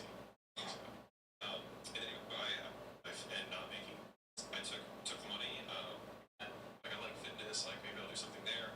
Like you get a pretty good idea pretty fast. And so I was like, okay, I don't know anything about the gym business, so I'll just email a bunch of gym owners and see if they'll just like let me work for free. And one guy got back to me. I hang with like 40 gyms, and he was like, yeah, come on out. You can work for free. So I was like, all right, awesome. So I left I like sold my condo, sold all my stuff, packed my car, and I drove straight to California from Baltimore, which is where I was. Showed up at this guy's doorstep, and he was like, this is really creepy. I was not really actually expecting you to do this. I was like, what do you want me to do? And he's like, I don't know. Like, I have stuff to do. You can hang out here for a little bit. He's like, where are you staying? And I was like, I don't know. I just got here. I just drove to your gym from my house in Baltimore. He was like, so you have nowhere to stay? And I was like, no, I figured out. Wait, where was this located? In California. So you drove from Baltimore to California? Yeah, it was 36 hours. I packed food. You didn't do it. You slept though, right? Like you didn't do it. Yeah, I slept. But I didn't stop for food or asking the important questions. Yeah. surprised you even did it? Yeah. You didn't call him while you're driving, like on the way, like, hey man, just let you know, I'm on the way. We talked once, and I was like, all right, I'll be there. And then, I'm sure I you would say that kind of yeah, stuff all the you time. would think that like, hey, I'm on my way. I'll be there like Yeah. this time. I didn't even have his phone number. What? You just showed up at his house? I showed up at his gym. Wait, I showed oh, up at his gym. Yeah. So this, so if you didn't have his number, how did you correspond? So we email. So I opted in and then he emailed me, and then we did have a call, but I don't think it was a cell phone because I think there was like a business a business phone. It was like how many years ago. So anyways, he What did your parents think of that, by the way? Your parents were probably telling you, do not do this. do not wildly do this. against all of this. Yeah. Like Because they wanted you to go into something more like academic. they're like right? just get. They're like you ace the GMAT, like you can get into business school and then you can go continue on the path. You know, and I mean, basically what I figured out was that the amount of money that I wanted to make, no job would pay me with the exception of investment banking and management consulting. So you can make 5, 10, 20 million a year as an investment banker or in private equity or as a management consultant. Like you can do that. But the path to getting there, the traditional way, you pretty much give 20 years and then you start making that. And I was like, well, I don't want to give up my youth to have money later that I won't have like the youth or energy to spend. So that was kind of the thought process, was like, I'm guaranteed to not get what I want this way, and I have a chance of getting what I want this way. So I decided to go that way. And that was it was like the risk adjusted return was I have 100% guarantee that I'm not going to get what I want here. Even though like people will think it's good. Which is kind of an interesting side note, is that like every one of the big advancements that I've had in my life, and I've like marked all of them, like I added a 0 to my income, like per month. And each time it was by giving up something that everyone else told me was really good to have something that was better. But it's like the one that you have and giving it up for something that you do not know exists yet, but you believe can exist. And I think that's the hardest like jump in life, like those jumps. It's like I had a really good job, and I was going to start a business. It's like, but you have this thing that everybody will give you status for. But I want to do this. And then like I scaled that up to 6 locations. You know, fast forward 3 years, and Wait, let's Yeah, hear more yeah, about it. you- You're skipping, that was skipping skipping too much. Okay. No, you show up at this guy's gym and it's weird. Then what happens? Yeah, so and she was actually really cool about it, and I always remember this. He actually just died last year from COVID, but No way. yeah, it was really sad for a lot of reasons, because Yeah. he was also like incredibly jacked. He's Persian like me, like really into the business scene. Was a pretty big influencer. So there's a lot of like similarities, and he had like a sort of father-son dynamic. You know what I mean? And so, anyways, he was like, "Well, dude, if you don't have anywhere to stay, you can stay at my place tonight." And I was like, "Oh, thanks." And so I went to his place and I stayed there for that night. His like wife made me food or whatever. And I was like, "This is nice. Like California's great." And then the next morning I went to the gym with him, and then he just like literally just asked everyone at the gym. He's like, "Anyone have an extra room?" I was like, "You stay at my place." And so he had an extra room. $400 a month, and that was how I like started living. I worked at that gym for 3 months. So what were you doing at the gym then? So he said, you can be my apprentice. And so, I mean, I think he recognized that I was like relatively intelligent and hardworking. And so he was like, just learn everything I do so that I don't have to do it. You can do it. And I was like, all right, cool. Like, and so like, I was with him from 4 a.m. until 4 p.m. every day. So like my early mornings kind of started with him because he was like, be at the gym at 4. I was like, okay, got it. You know, because in the consulting world, I was at the office at 10. So it was like, a big difference. And so we would work out from 4 to 5, and then we would start working at 5. And so that was, and then he was like, man, everybody always says that like, you can't like work really, or like you have to trade off. He's like, there's no way to wake up early. He's like, I see my kids at 4 or 5 o'clock every day. He's like, I just wake up before they're up. And I was like, What time does he go to bed? He's going to bed at like, 9. yeah. Yeah. I mean, I go to bed. Right. And so that actually is kind of stuck with me, is that like there's so many hours before people wake up that like you can get like the high quality work done. But anyways, Oh did the God. videos with him, and he was like, hey, there's this guy who's got a gym like close by to me. Open a gym, maybe you guys should partner up. And I was like, cool, sounds good. So I found a spot, met the guy, and we're like, okay, which is terrible partnership. Like you guys both have the exact same role, and let's just split a facility, which makes no sense. But anyways, he was like, we should go to this marketing event, and I was like, sure, marketing's important. Like I didn't know anything. And he's like, yeah, the guy said that if you don't make $10,000 by the end of the weekend, you can get your money back. It was $3,000, and I was like, that's a lot. You know what I mean? I don't have a ton. And so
10 grand, the next month maybe 15, then 20, then 20. It was like 5 grand a month, all the way up to like 35,000 a month, pretty much by month. Then I started hiring people and bringing people in, and then by month like 9, it was all outsourced. So I had like a manager, and some trainers and whatnot. And I had 2 guys come in. And there's a very long story here. Like I can skip through it, but anyways, it started working. Started opening up a new location every 6 months because we kind of did something a little different. What we figured out, I could liquidate the cost of acquisition for new customers and make money in the acquisition. So like I would put $1 in and I would get $30 back before having a back end. So it was almost more advantageous to just open more gyms. So what make some money. But what was that 1 to 30? Yeah, so it's like walking through the process. It's like if I had $2 leads, right, and I know that I'm going to close 1 out of 5 leads. It's like my cost of acquisition is $10, and I'm selling a $500 thing. And then 48 hours later, I'm going to sell $250 of supplements. And then 3 weeks after that, I'm going to sell them a year paid in full up front with a discount. And so if you follow the cash flow, it's like I put $10 out, and then I got 500, and then I got 250, and then I got 1,000. And so it's like it was insane. What was the business model of the gym? Like how many people would be signing up for it? How many people would be actually showing up? Yeah. What was the cost of that? Yeah, so we kind of had a different model than most people, and I think that's why it ended up working well. Is that most gyms tend to I call it like the sell your soul problem, which is like they just give away as much as they possibly can on the front end to attract people, but it attracts in general less committed people. They don't actually follow through because they don't really value it, and so we just kind of flipped the model on its head, which is like charge people when they're the most excited up front, so they're charging for a finance program. So that's what was really cool. So to you about that. That was like 20 pounds and you get all the money back. And so people were like, wow, that's awesome. So it's like they kind of like bet on themselves to hit the goal. But once they were in the mousetrap, it didn't really matter because as soon as they came in, we'd sell the products that were already covered, did refunds. They were by the products and that was it. And then, 3 weeks in, it's like, hey, see, you just lost 12 pounds, you need to hit 20. Once you hit 20, you done forever, like, it's perfect. And they're like, no. Right, so then you understand that it's not about 6 weeks, it's about 6 years. So we just take that, $500, I'll give it to you like you want it, just credit towards you staying. She's like, okay, and it's like, cool, no agreement signed, and then the money disappears. Right, and so it didn't really matter.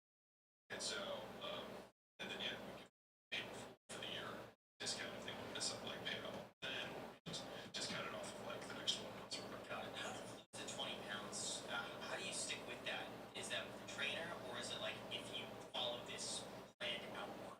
Yeah, so there's 3 things where I'm getting my fitness selling days, but it's like fitness, nutrition, accountability. So like fitness wise, you gotta work out the gym 3 times a week with a trainer for everything, show what to do.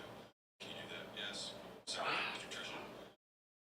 Nutrition plan is made specifically for you. You'll have, grocery list for grocery instructions, eating out guides, everything that you need to make sure that you can get where you're trying to go, make it as easy as possible. I've got kids who don't speak English, 12-year-olds who can do it. Do you think you can handle that? They say yes. I was like, great.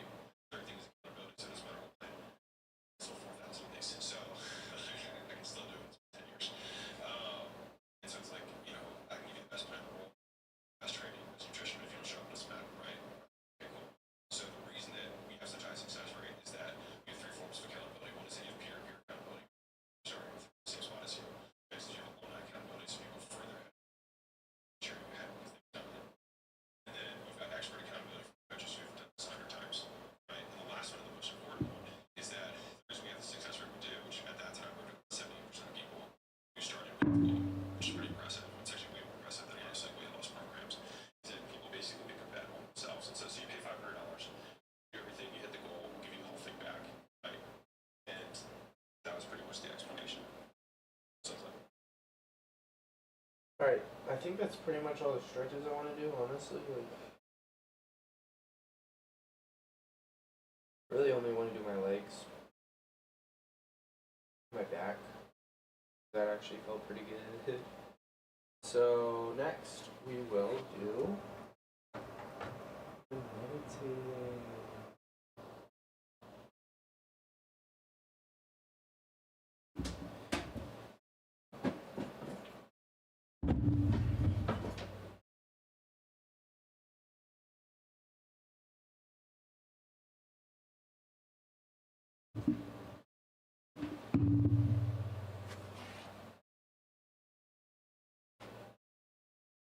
Okay.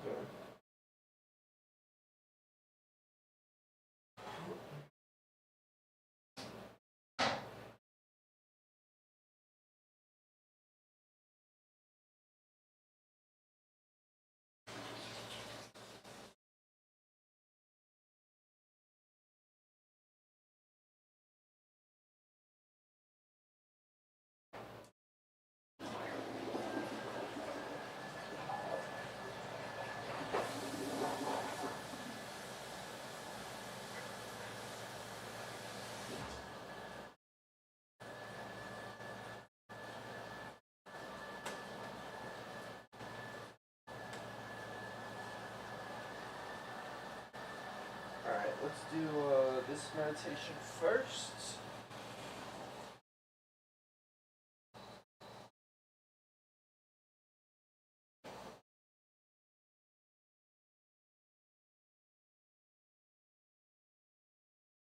Okay, just take your seat and close your eyes. Become aware of the sensations of sitting. Let your body suddenly appear as a cloud of sensation.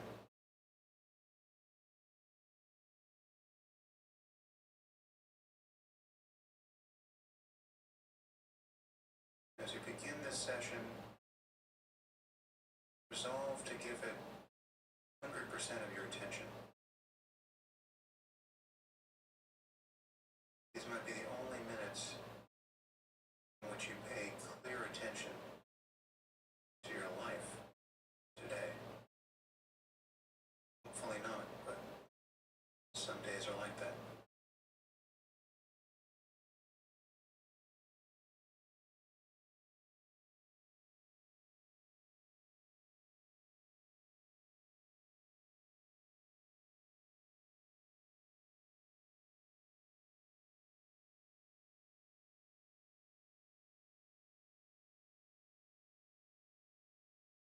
And just let all the sensations appear and change.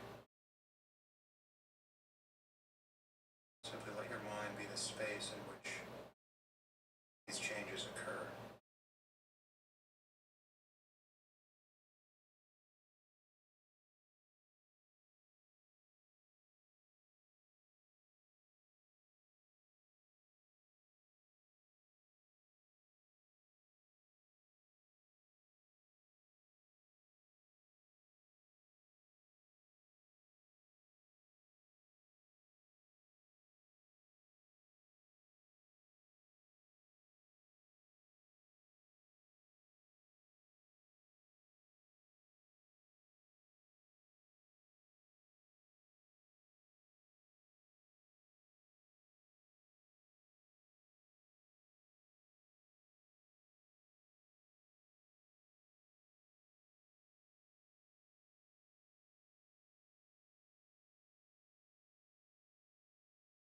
You're not connecting with any sensations clearly.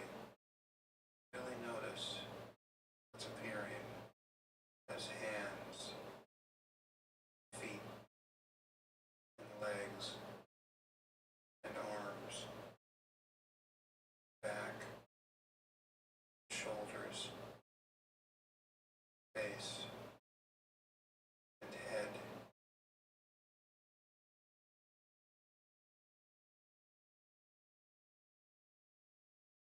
Let the energy of your body become truly clear. It's appearing here right on the surface of consciousness.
And if it feels like there's someone doing the knowing, if you can notice the undercurrent of thought that is arising in each moment. Very likely thinking without noticing it.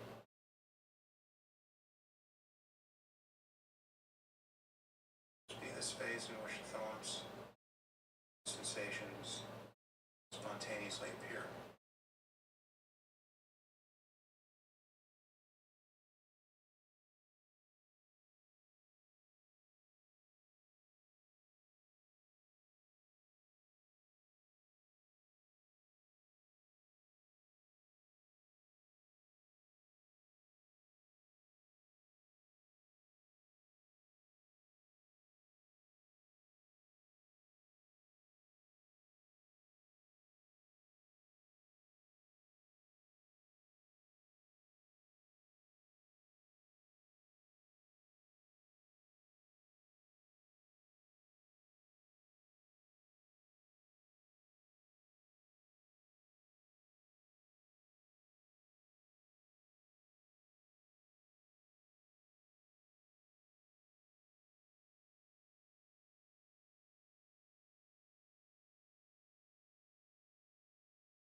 Once again, the moment you notice the thought is present,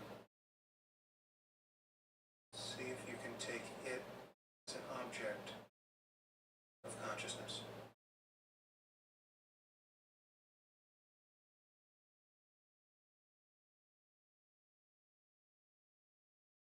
Is there a place from which you are doing that? Is there a subject aware of the passing thought? Or is there merely the thought itself disappearing into open space of awareness?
The last minute of the session,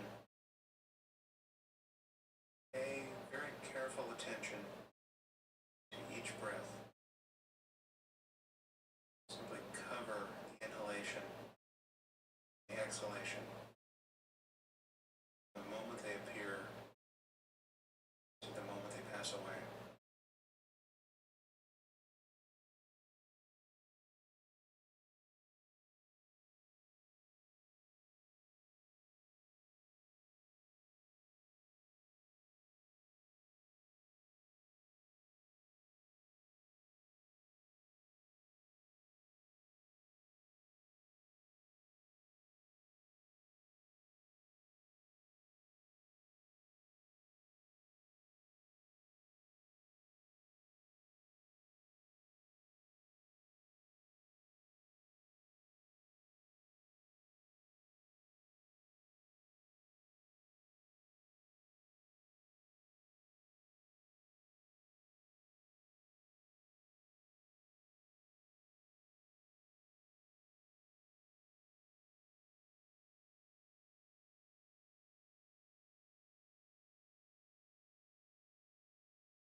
Well, again, thank you for the efforts you're making here.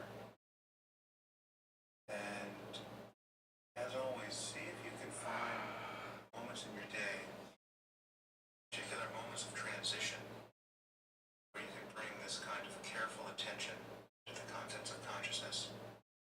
The moment you sit down at your desk, the moment you reach for your phone, the moment you get up to get something from the fridge, the moment you get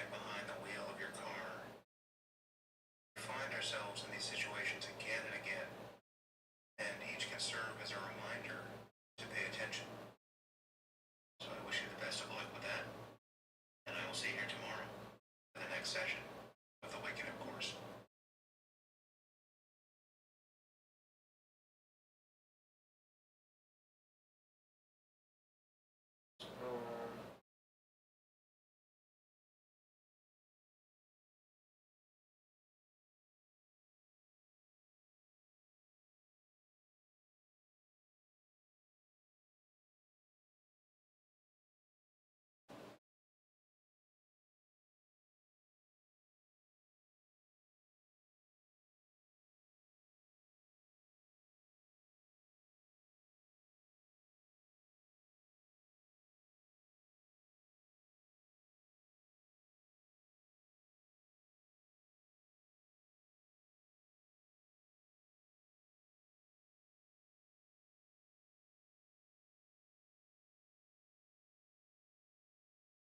Do not listen to this recording whilst driving or whilst operating machinery. Safely relax. Do you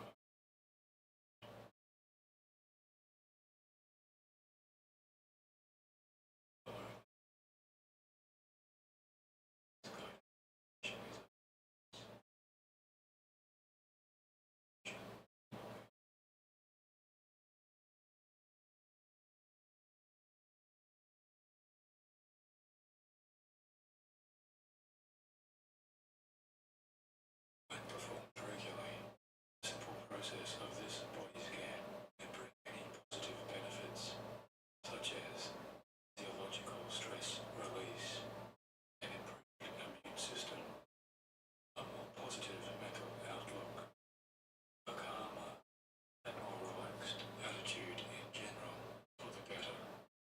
So I send to you intentions now. You'll continually health as you listen.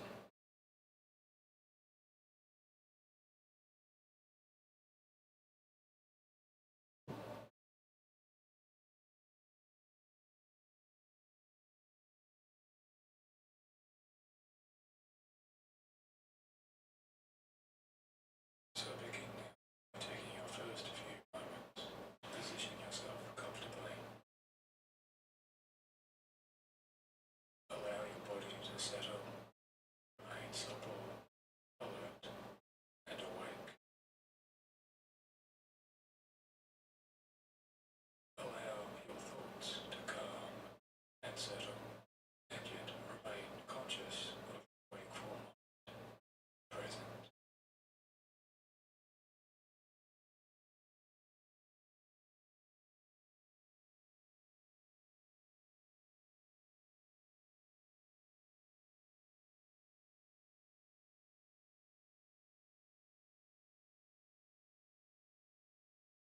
Whenever you are ready, gently close down your eyes.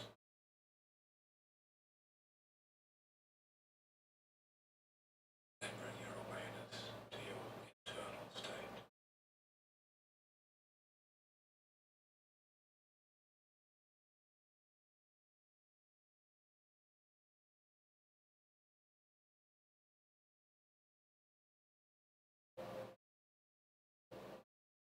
Just noticing and accepting this current moment.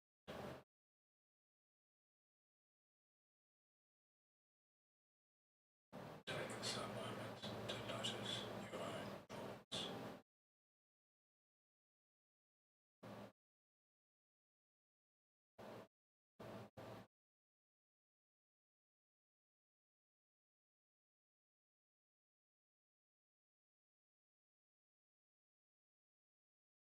Notice how thoughts can first appear and come into your mind.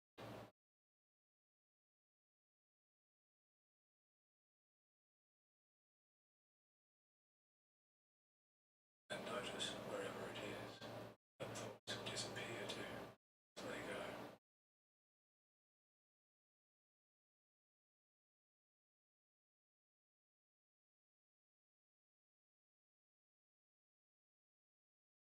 Paying no particular attention to any specific thought, just being mindful of thoughts. They arrive and as they retreat.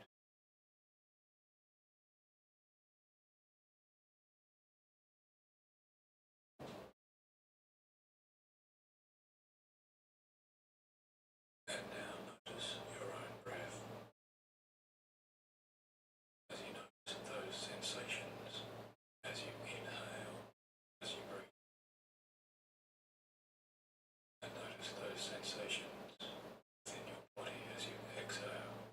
Breathe out.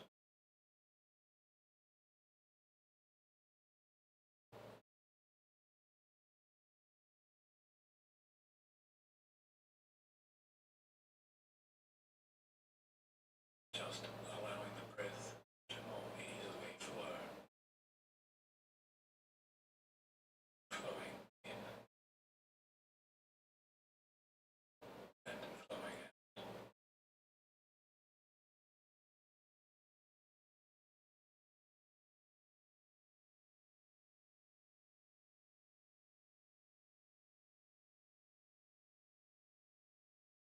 As you let go of any need to control the breath,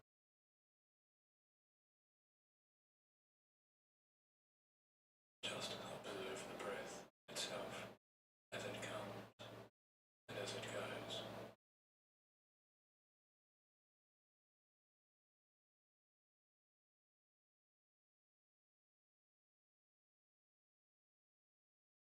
Now allow your attention to move down to your feet,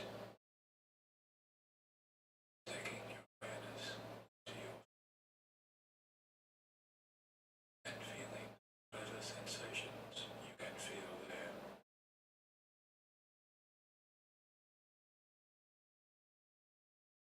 Notice any tingling or warmth in the feet, any sensations of pulse, toes.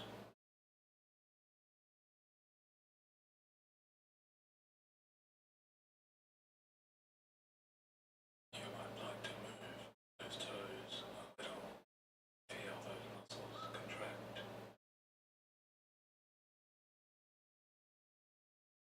Feel the sensations through the arches of the feet, noticing the soles of the feet, and feeling any sensations at the heel.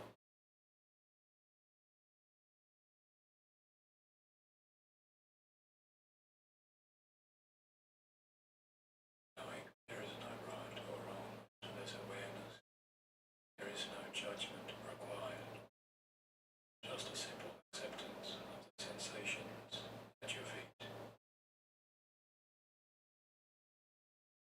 Now you can imagine a simple technique. Send breath to wherever you choose. As you do, breath will carry warmth and relaxation and health. So now send breath to your feet.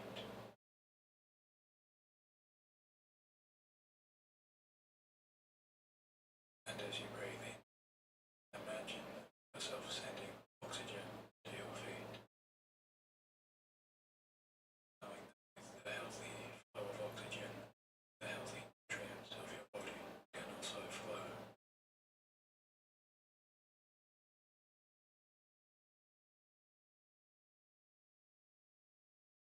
Now feeling release into the feet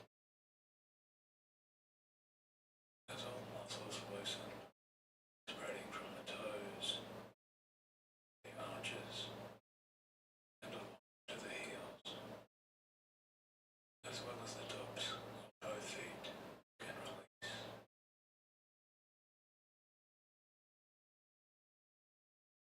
And now both feet entirely can relax, soften, and let go.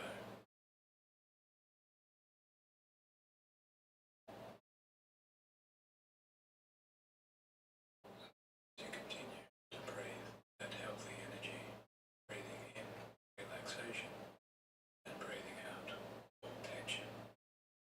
Take your awareness now to your calves, feeling deeply into the calf muscles, noticing whatever sensations that may be there.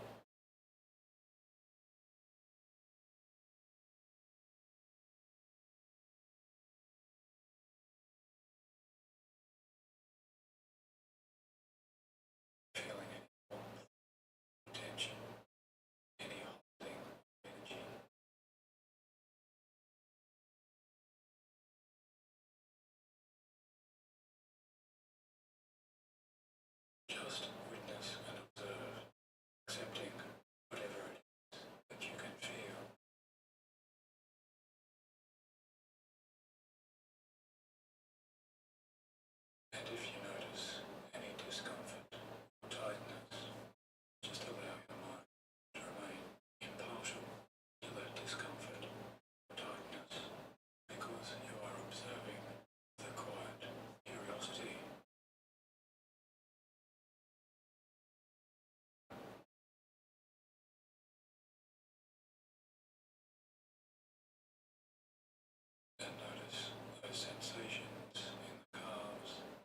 as the sensations at the front of the shin.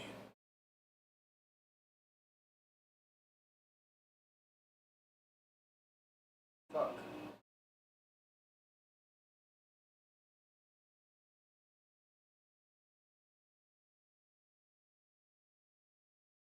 And notice those sensations in the calves as well as the sensations at the front of the shin.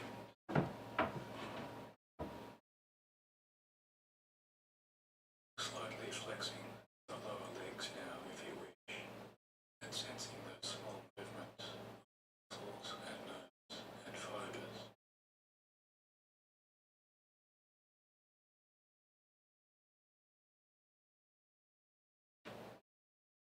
Oh shit. Now direct your healing intentions as you send your breath to your calves and around to the front of your chin as you breathe in deeply to the lower legs.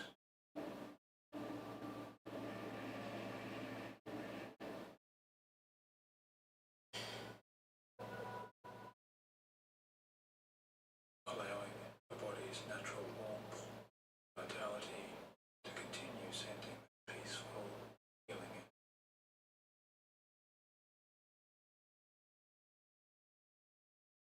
Notice the lower legs loosen, relax their own way.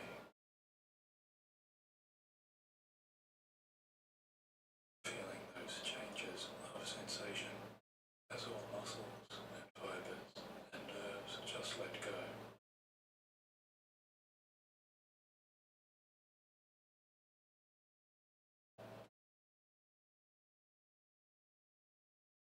Now shift your attention to your thighs, taking your awareness to the upper legs, sensing whatever it is you can feel in your thighs.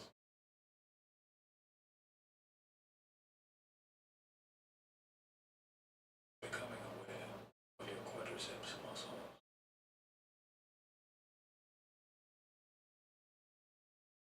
And feeling the muscles, hamstrings,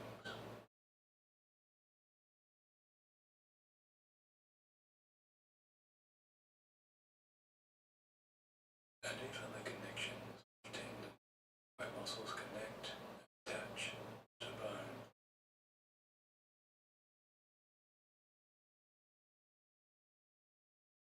Bringing your full awareness to the whole of your thighs.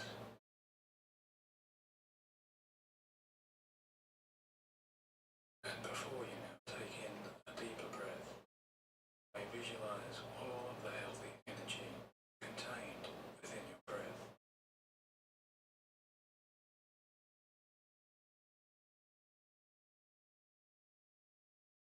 And now direct it into the thighs.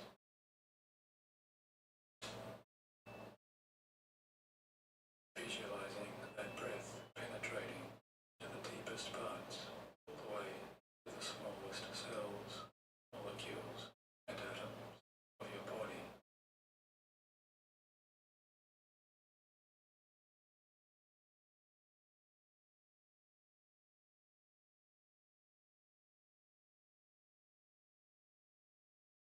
Now take your awareness, the buttocks and the hips, feeling sensations across the pelvis, where the hip joints connect to the upper legs.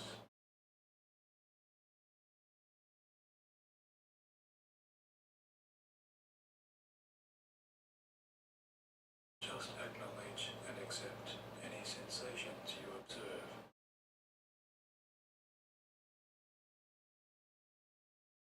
Now breathe into the hips as you send your breath there to allow a softened and loosened pelvis, and breathing out all tension.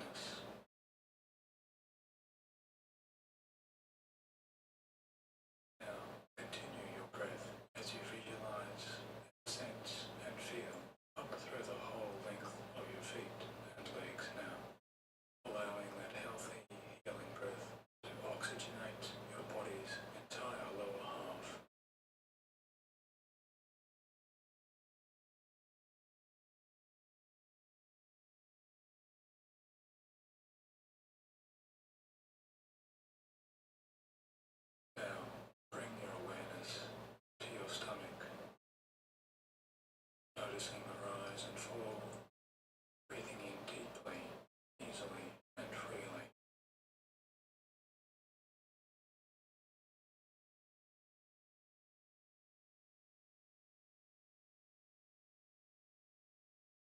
As the stomach rises, feel the sensation, and as the stomach falls, feel a release.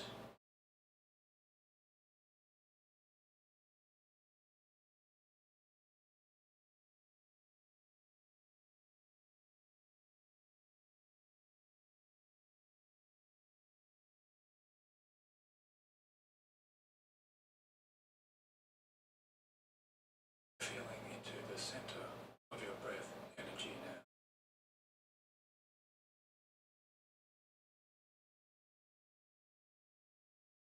Allowing your awareness to expand into the space of your body's deepest energies.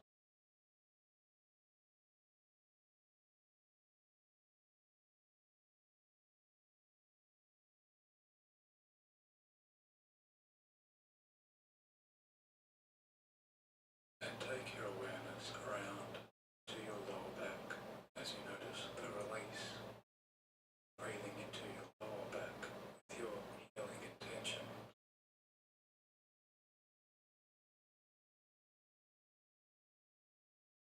Remembering there is no need to force your breath. Just allowing the breath to gently flow wherever your attention flows.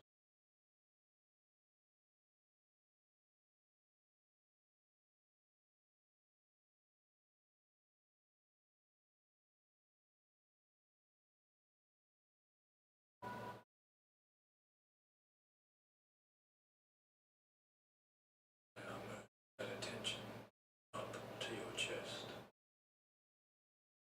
noticing the gentle movements at your chest.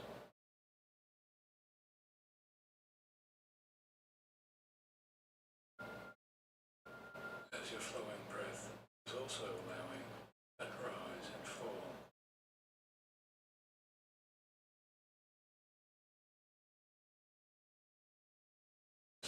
Sensations at the diaphragm level, the level just below the upper chest, as the diaphragm expands and contracts.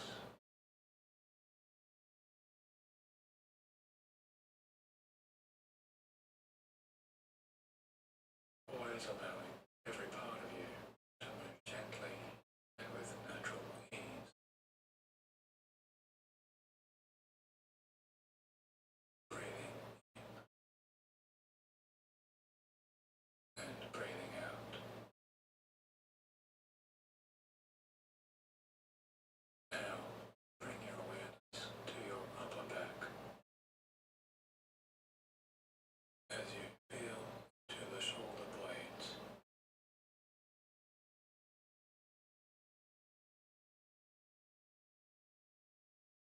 And sensing into the space in between shoulder blades.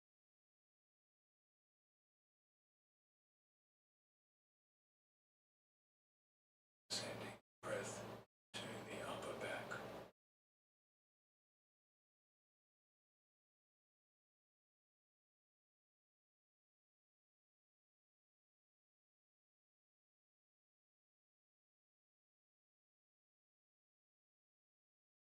And allowing the expansion of healing natural energy there.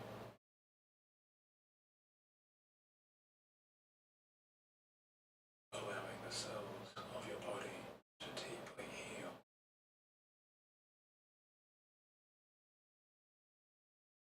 And allowing healthy energy to dissolve any tension that it finds.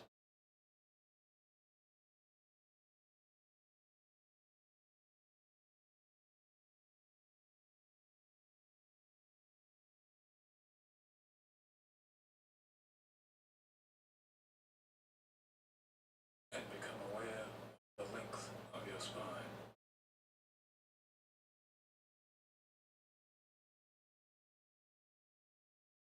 As you send your breath into your spine and into and in between each vertebrae.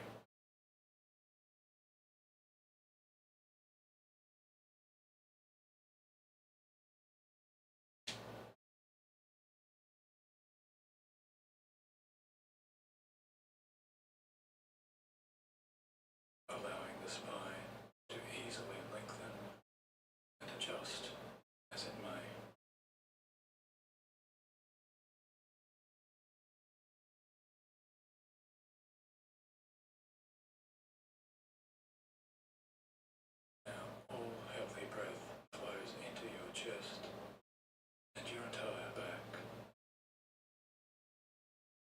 And all tension and tightness fully flows out, carried away on your exhaling breath.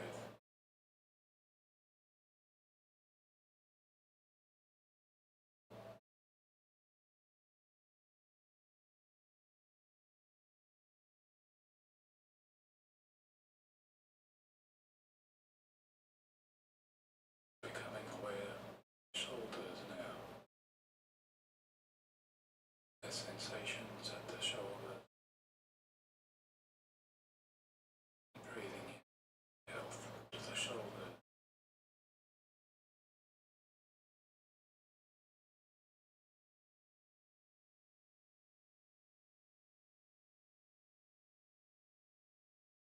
Now taking your awareness to your upper arms, the front and the back of the upper arms. Alright, that's enough of that meditation. We are going to go over dreams now. Well, let me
told me never.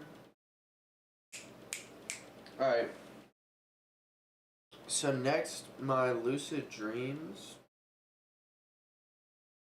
Let's go over them. So, not my lucid dreams, my dreams. Let's go over my dreams real quick.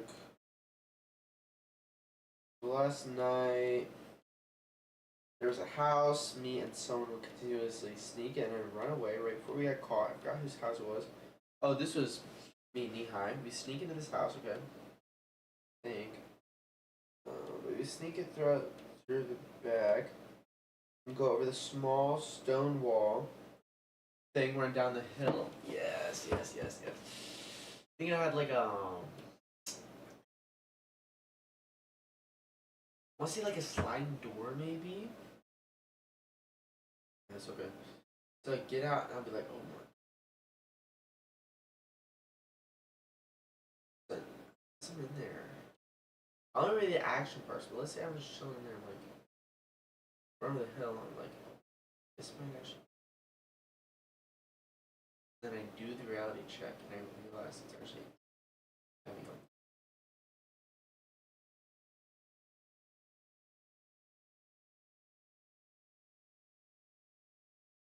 Then I talk to the dream characters.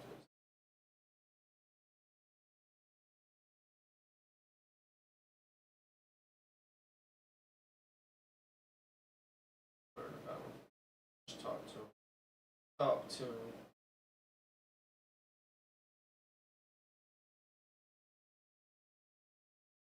Talk to them. Talk to them.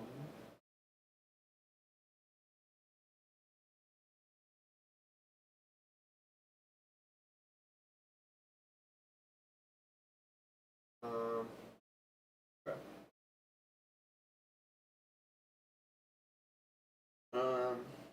I think it was me and Nihai doing this. Eventually, either we got car or something, and Zach was talking shit to Nihai. I was like, bruh, you're ridiculous. And me and Zach got into a little back and forth, and then he started talking reasonably. I remember this. I was like, bro, what the fuck? Fuck you. And then, like, alright.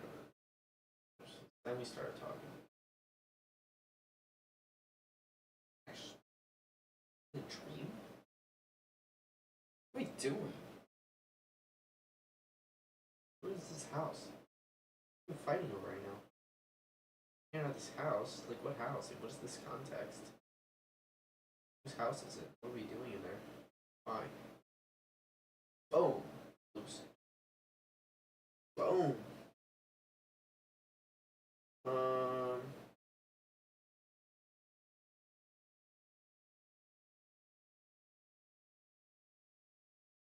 Oh, then Zach was like, bro, I knew we would eventually drift apart. And I was like, bro, nah, it's just. We still hang out, only just when one of us brings it up. Then I had another dream that I was sitting at my dad's house playing some games. There's chicks in their houses. My Uncle Robert was there. That shit's just been like, wow, what was all the context for all these chicks? Why is my Uncle Robert here? Like, what's the context? How do you keep arguing now? I'm like, guys, is this dream? Check. Boom. Lucid. Boom. So chicks on this side of the couch, you get filmed with this one chick. Flirting with other stuff. Okay. James flirting with chick. What the heck? I say, am I lucid dreaming? Am I dreaming? Boom. Lucid.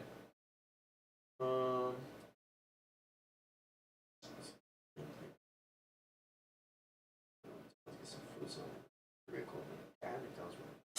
Bro, I'm like, what the heck am I doing with that? I'm thinking to myself, like, bro, what are you even doing with McDonald's right now? Like, you don't even be eating McDonald's right now. They ain't even something they should be really eating. So, boom. Lucid. Okay, spaghetti. Bow. Get around, get down. Bow. Get around. Get a meatball.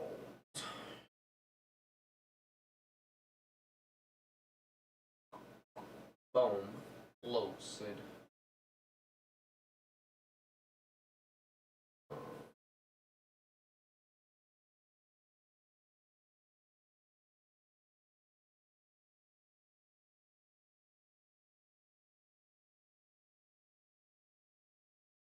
that's pretty much it. There's just 2 dreams, I guess. Okay.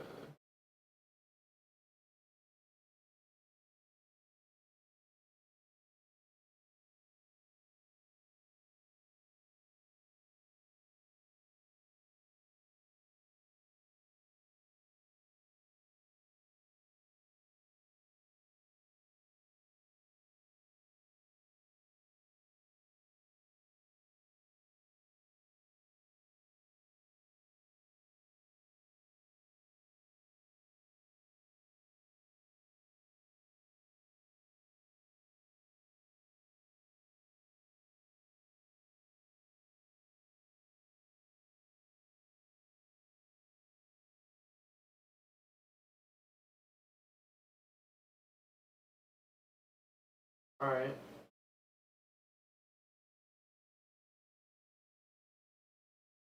Okay. What are you doing in a lucid dream? I just realized I don't know. Something happened and triggered me to become lucid. I don't even- Let's look at these techniques again. Following mobs and running around the tower.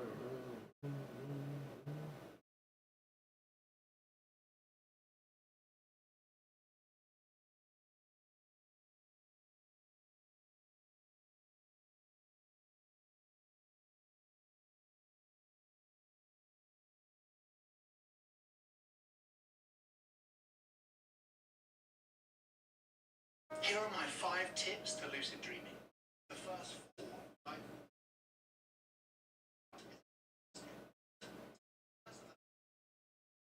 Dream train your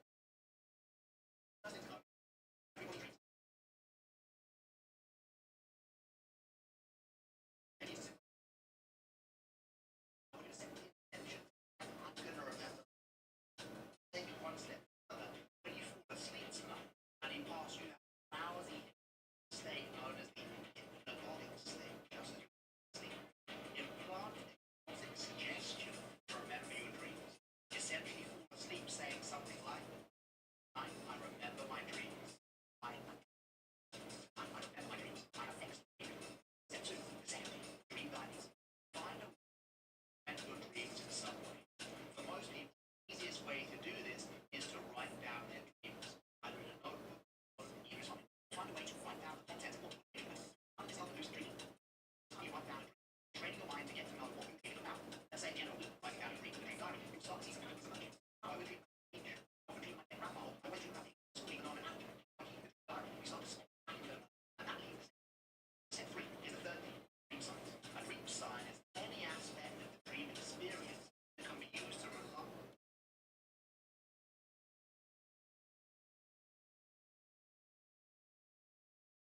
Dream sign.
very easy and simple technique. I like to pair it with the wake back to bed technique. There's one simple technique, and using that has got me hundreds of lucid dreams. So let's talk a little bit about it. Hey guys, welcome back to Frozen Sleep Out here. And today I'm talking about mild or mnemonic induced dreams. Essentially, this is a technique that utilizes the way that you think. When you're thinking about something before you go to bed, your brain processes that, and often, you know, the last thing that you think about before you go to bed is the first thing you think about. Or, well, it can actually appear as a subject. So, utilize this in those few moments of sleep method. Actually, dream. What we do is we repeat a mantra. It says something like, you can say something like, I will be aware that I'm tell I am going to be lucid, whatever it is that I'm saying. If you don't know if the phrase you're going to use is going to work, and I suggest music like that works, works for anyone like Unity, Australia, I don't have time to it, so yeah, try that one out first. If you don't like it, change it later, but you know, get your first music. Anyway, that's it, just basically just do that before the sleep. Do this at the beginning of the night, or you can say it at night. I mentioned earlier at the start of the video, I like to pair this with what about wake back to bed technique, but the whole video back here, the gist of it is that you wake up during REM, and then you go back to sleep. So the way that I pair this with mild is I wake up in REM, I repeat the mantra for 1 to 2 minutes, and then I go back to sleep. The only difference here is that you're waking up in REM first. REM, you go back to bed. This helps because it's a mild technique at the start of your sleep and at the beginning of the night. It may help you lose REM periods. I found it isn't that massively effective. Okay, so this has to be the easiest lucid dreaming technique in the entire. It's so easy. All you need to do it is one sock. When you go to bed tonight, take your sock and place it on your right foot. And if you do this every time you're sleeping, you know one thing is certain. Your right foot is warmer than your left foot, and then you're asleep. So if you ever want to question, am I dreaming? Just ask yourself, is my right foot warmer? Okay, so this has 10 nights in a row and then one of them I'll get lucid. Whereas if I actually wake up in an REM period and use it, then 1 every 2 to 3 nights I will have a lucid dream. So how you wake up in an REM period, simple, set an alarm for about 6 hours after you sleep. It takes you half an hour before the sleep set. Here's how so lucid. 6.5 hours. 5 minutes to fall asleep, set it for about 6 hours and 5 minutes from now. Here's how to actually lucid dream. Lucid dreaming is when you become aware that you're in a dream, and this means you can now control everything. It's very fun. So here's the technique called MILD. It stands for Mnemonic Induction to Lucid Dreaming. It's the method that works for me. As you are falling asleep, repeat the phrase in your head, I will control my dream. I will control my dream. I will control my dream. By repeating this mantra, you're encouraging your brain to be aware when you begin dreaming, and therefore, you should lucid dream. Here's how. Another way you can get an REM is just that if you wake up during a dream, you just, you know, if you just wake up abruptly and be in dreams clearly, that's so when you're in REM, 1 to 2 minutes, back to sleep. That's all there is to it. So I hope you did this guide, and if you did, subscribe up there. Great videos. That's each video. So much for misunderstanding how lucid dreaming is and how it works. I'll give you the facts. 5 facts about lucid dreaming. I just know you want. Number 1. Children naturally lucid dream. Reach the harm stuff. Children between ages of 6 and most kids will develop lucid dreams at the start of their childhood. Fact kids naturally lucid dream comes to 2. Number 1. Lucid dreaming isn't something in a position of force. It's a natural spontaneous arising for humans. Number 2. You don't need to learn how to lucid dream. You need to remember. Children, we can do it already. Number 2. Lucid dreaming gives you energy. It's so weird because a lot of people think that lucid dreaming is going to make you fly. Actually, quite the opposite. Once you become lucid, the brain often moves into downwave brain state. The brain state is associated with movement and out of meditation. But because lucid dreaming is a natural state of meditation, the brain moves into gamma spontaneously. Of course, when you wake from a lucid dream, you wake with the brain that's been bathed in gamma. Gamma is going to give you more energy and wonderful this. Number 3.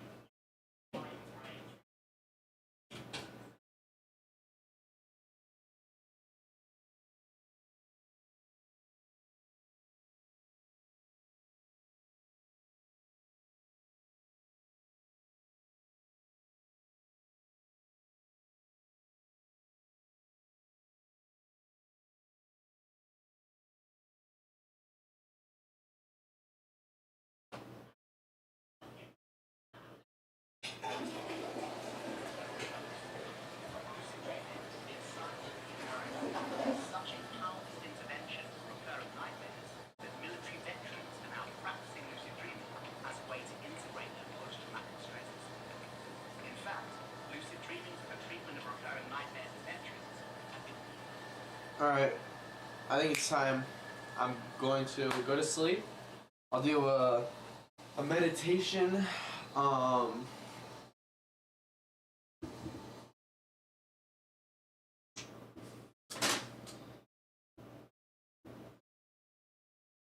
Alright, so I'm gonna go to sleep. I'm gonna do a meditation before I go to sleep, which is gonna be in my bed, which is gonna be me doing like sensory stuff. So me thinking about my hands and my legs and my feet and my stomach and all that stuff. So that'll give me more awareness, and then I will be falling asleep while doing mild, which is me repeating the phrase like I will lucid dream, I'll lucid dream. I intend to lucid dream, I intend to lucid dream. And then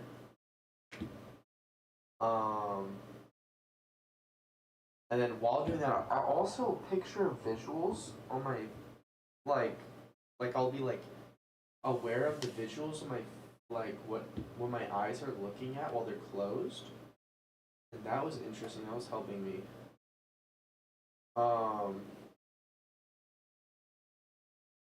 And yeah. And then eventually I'll probably stop doing both of those things, and then I'll do this technique where it's called I forget what it's called, but basically what you do is maintain some level of conscious awareness of something, like anything. Could be your breath or whatever. You just maintain a slight conscious awareness of that, and then fall asleep while maintaining a conscious awareness. I'm also going to be doing 6 hour. I'm going to be setting my timer for 6 hours, and I'll wake up. And I'll wake up in the middle of hopefully a dream state, and then I can go back to sleep in the middle of a dream. And be more likely, because I'll do the techniques again and be more likely to go back to sleep in a dream. So that's the. So stream is gonna be over, and yeah, that's it. That's gonna.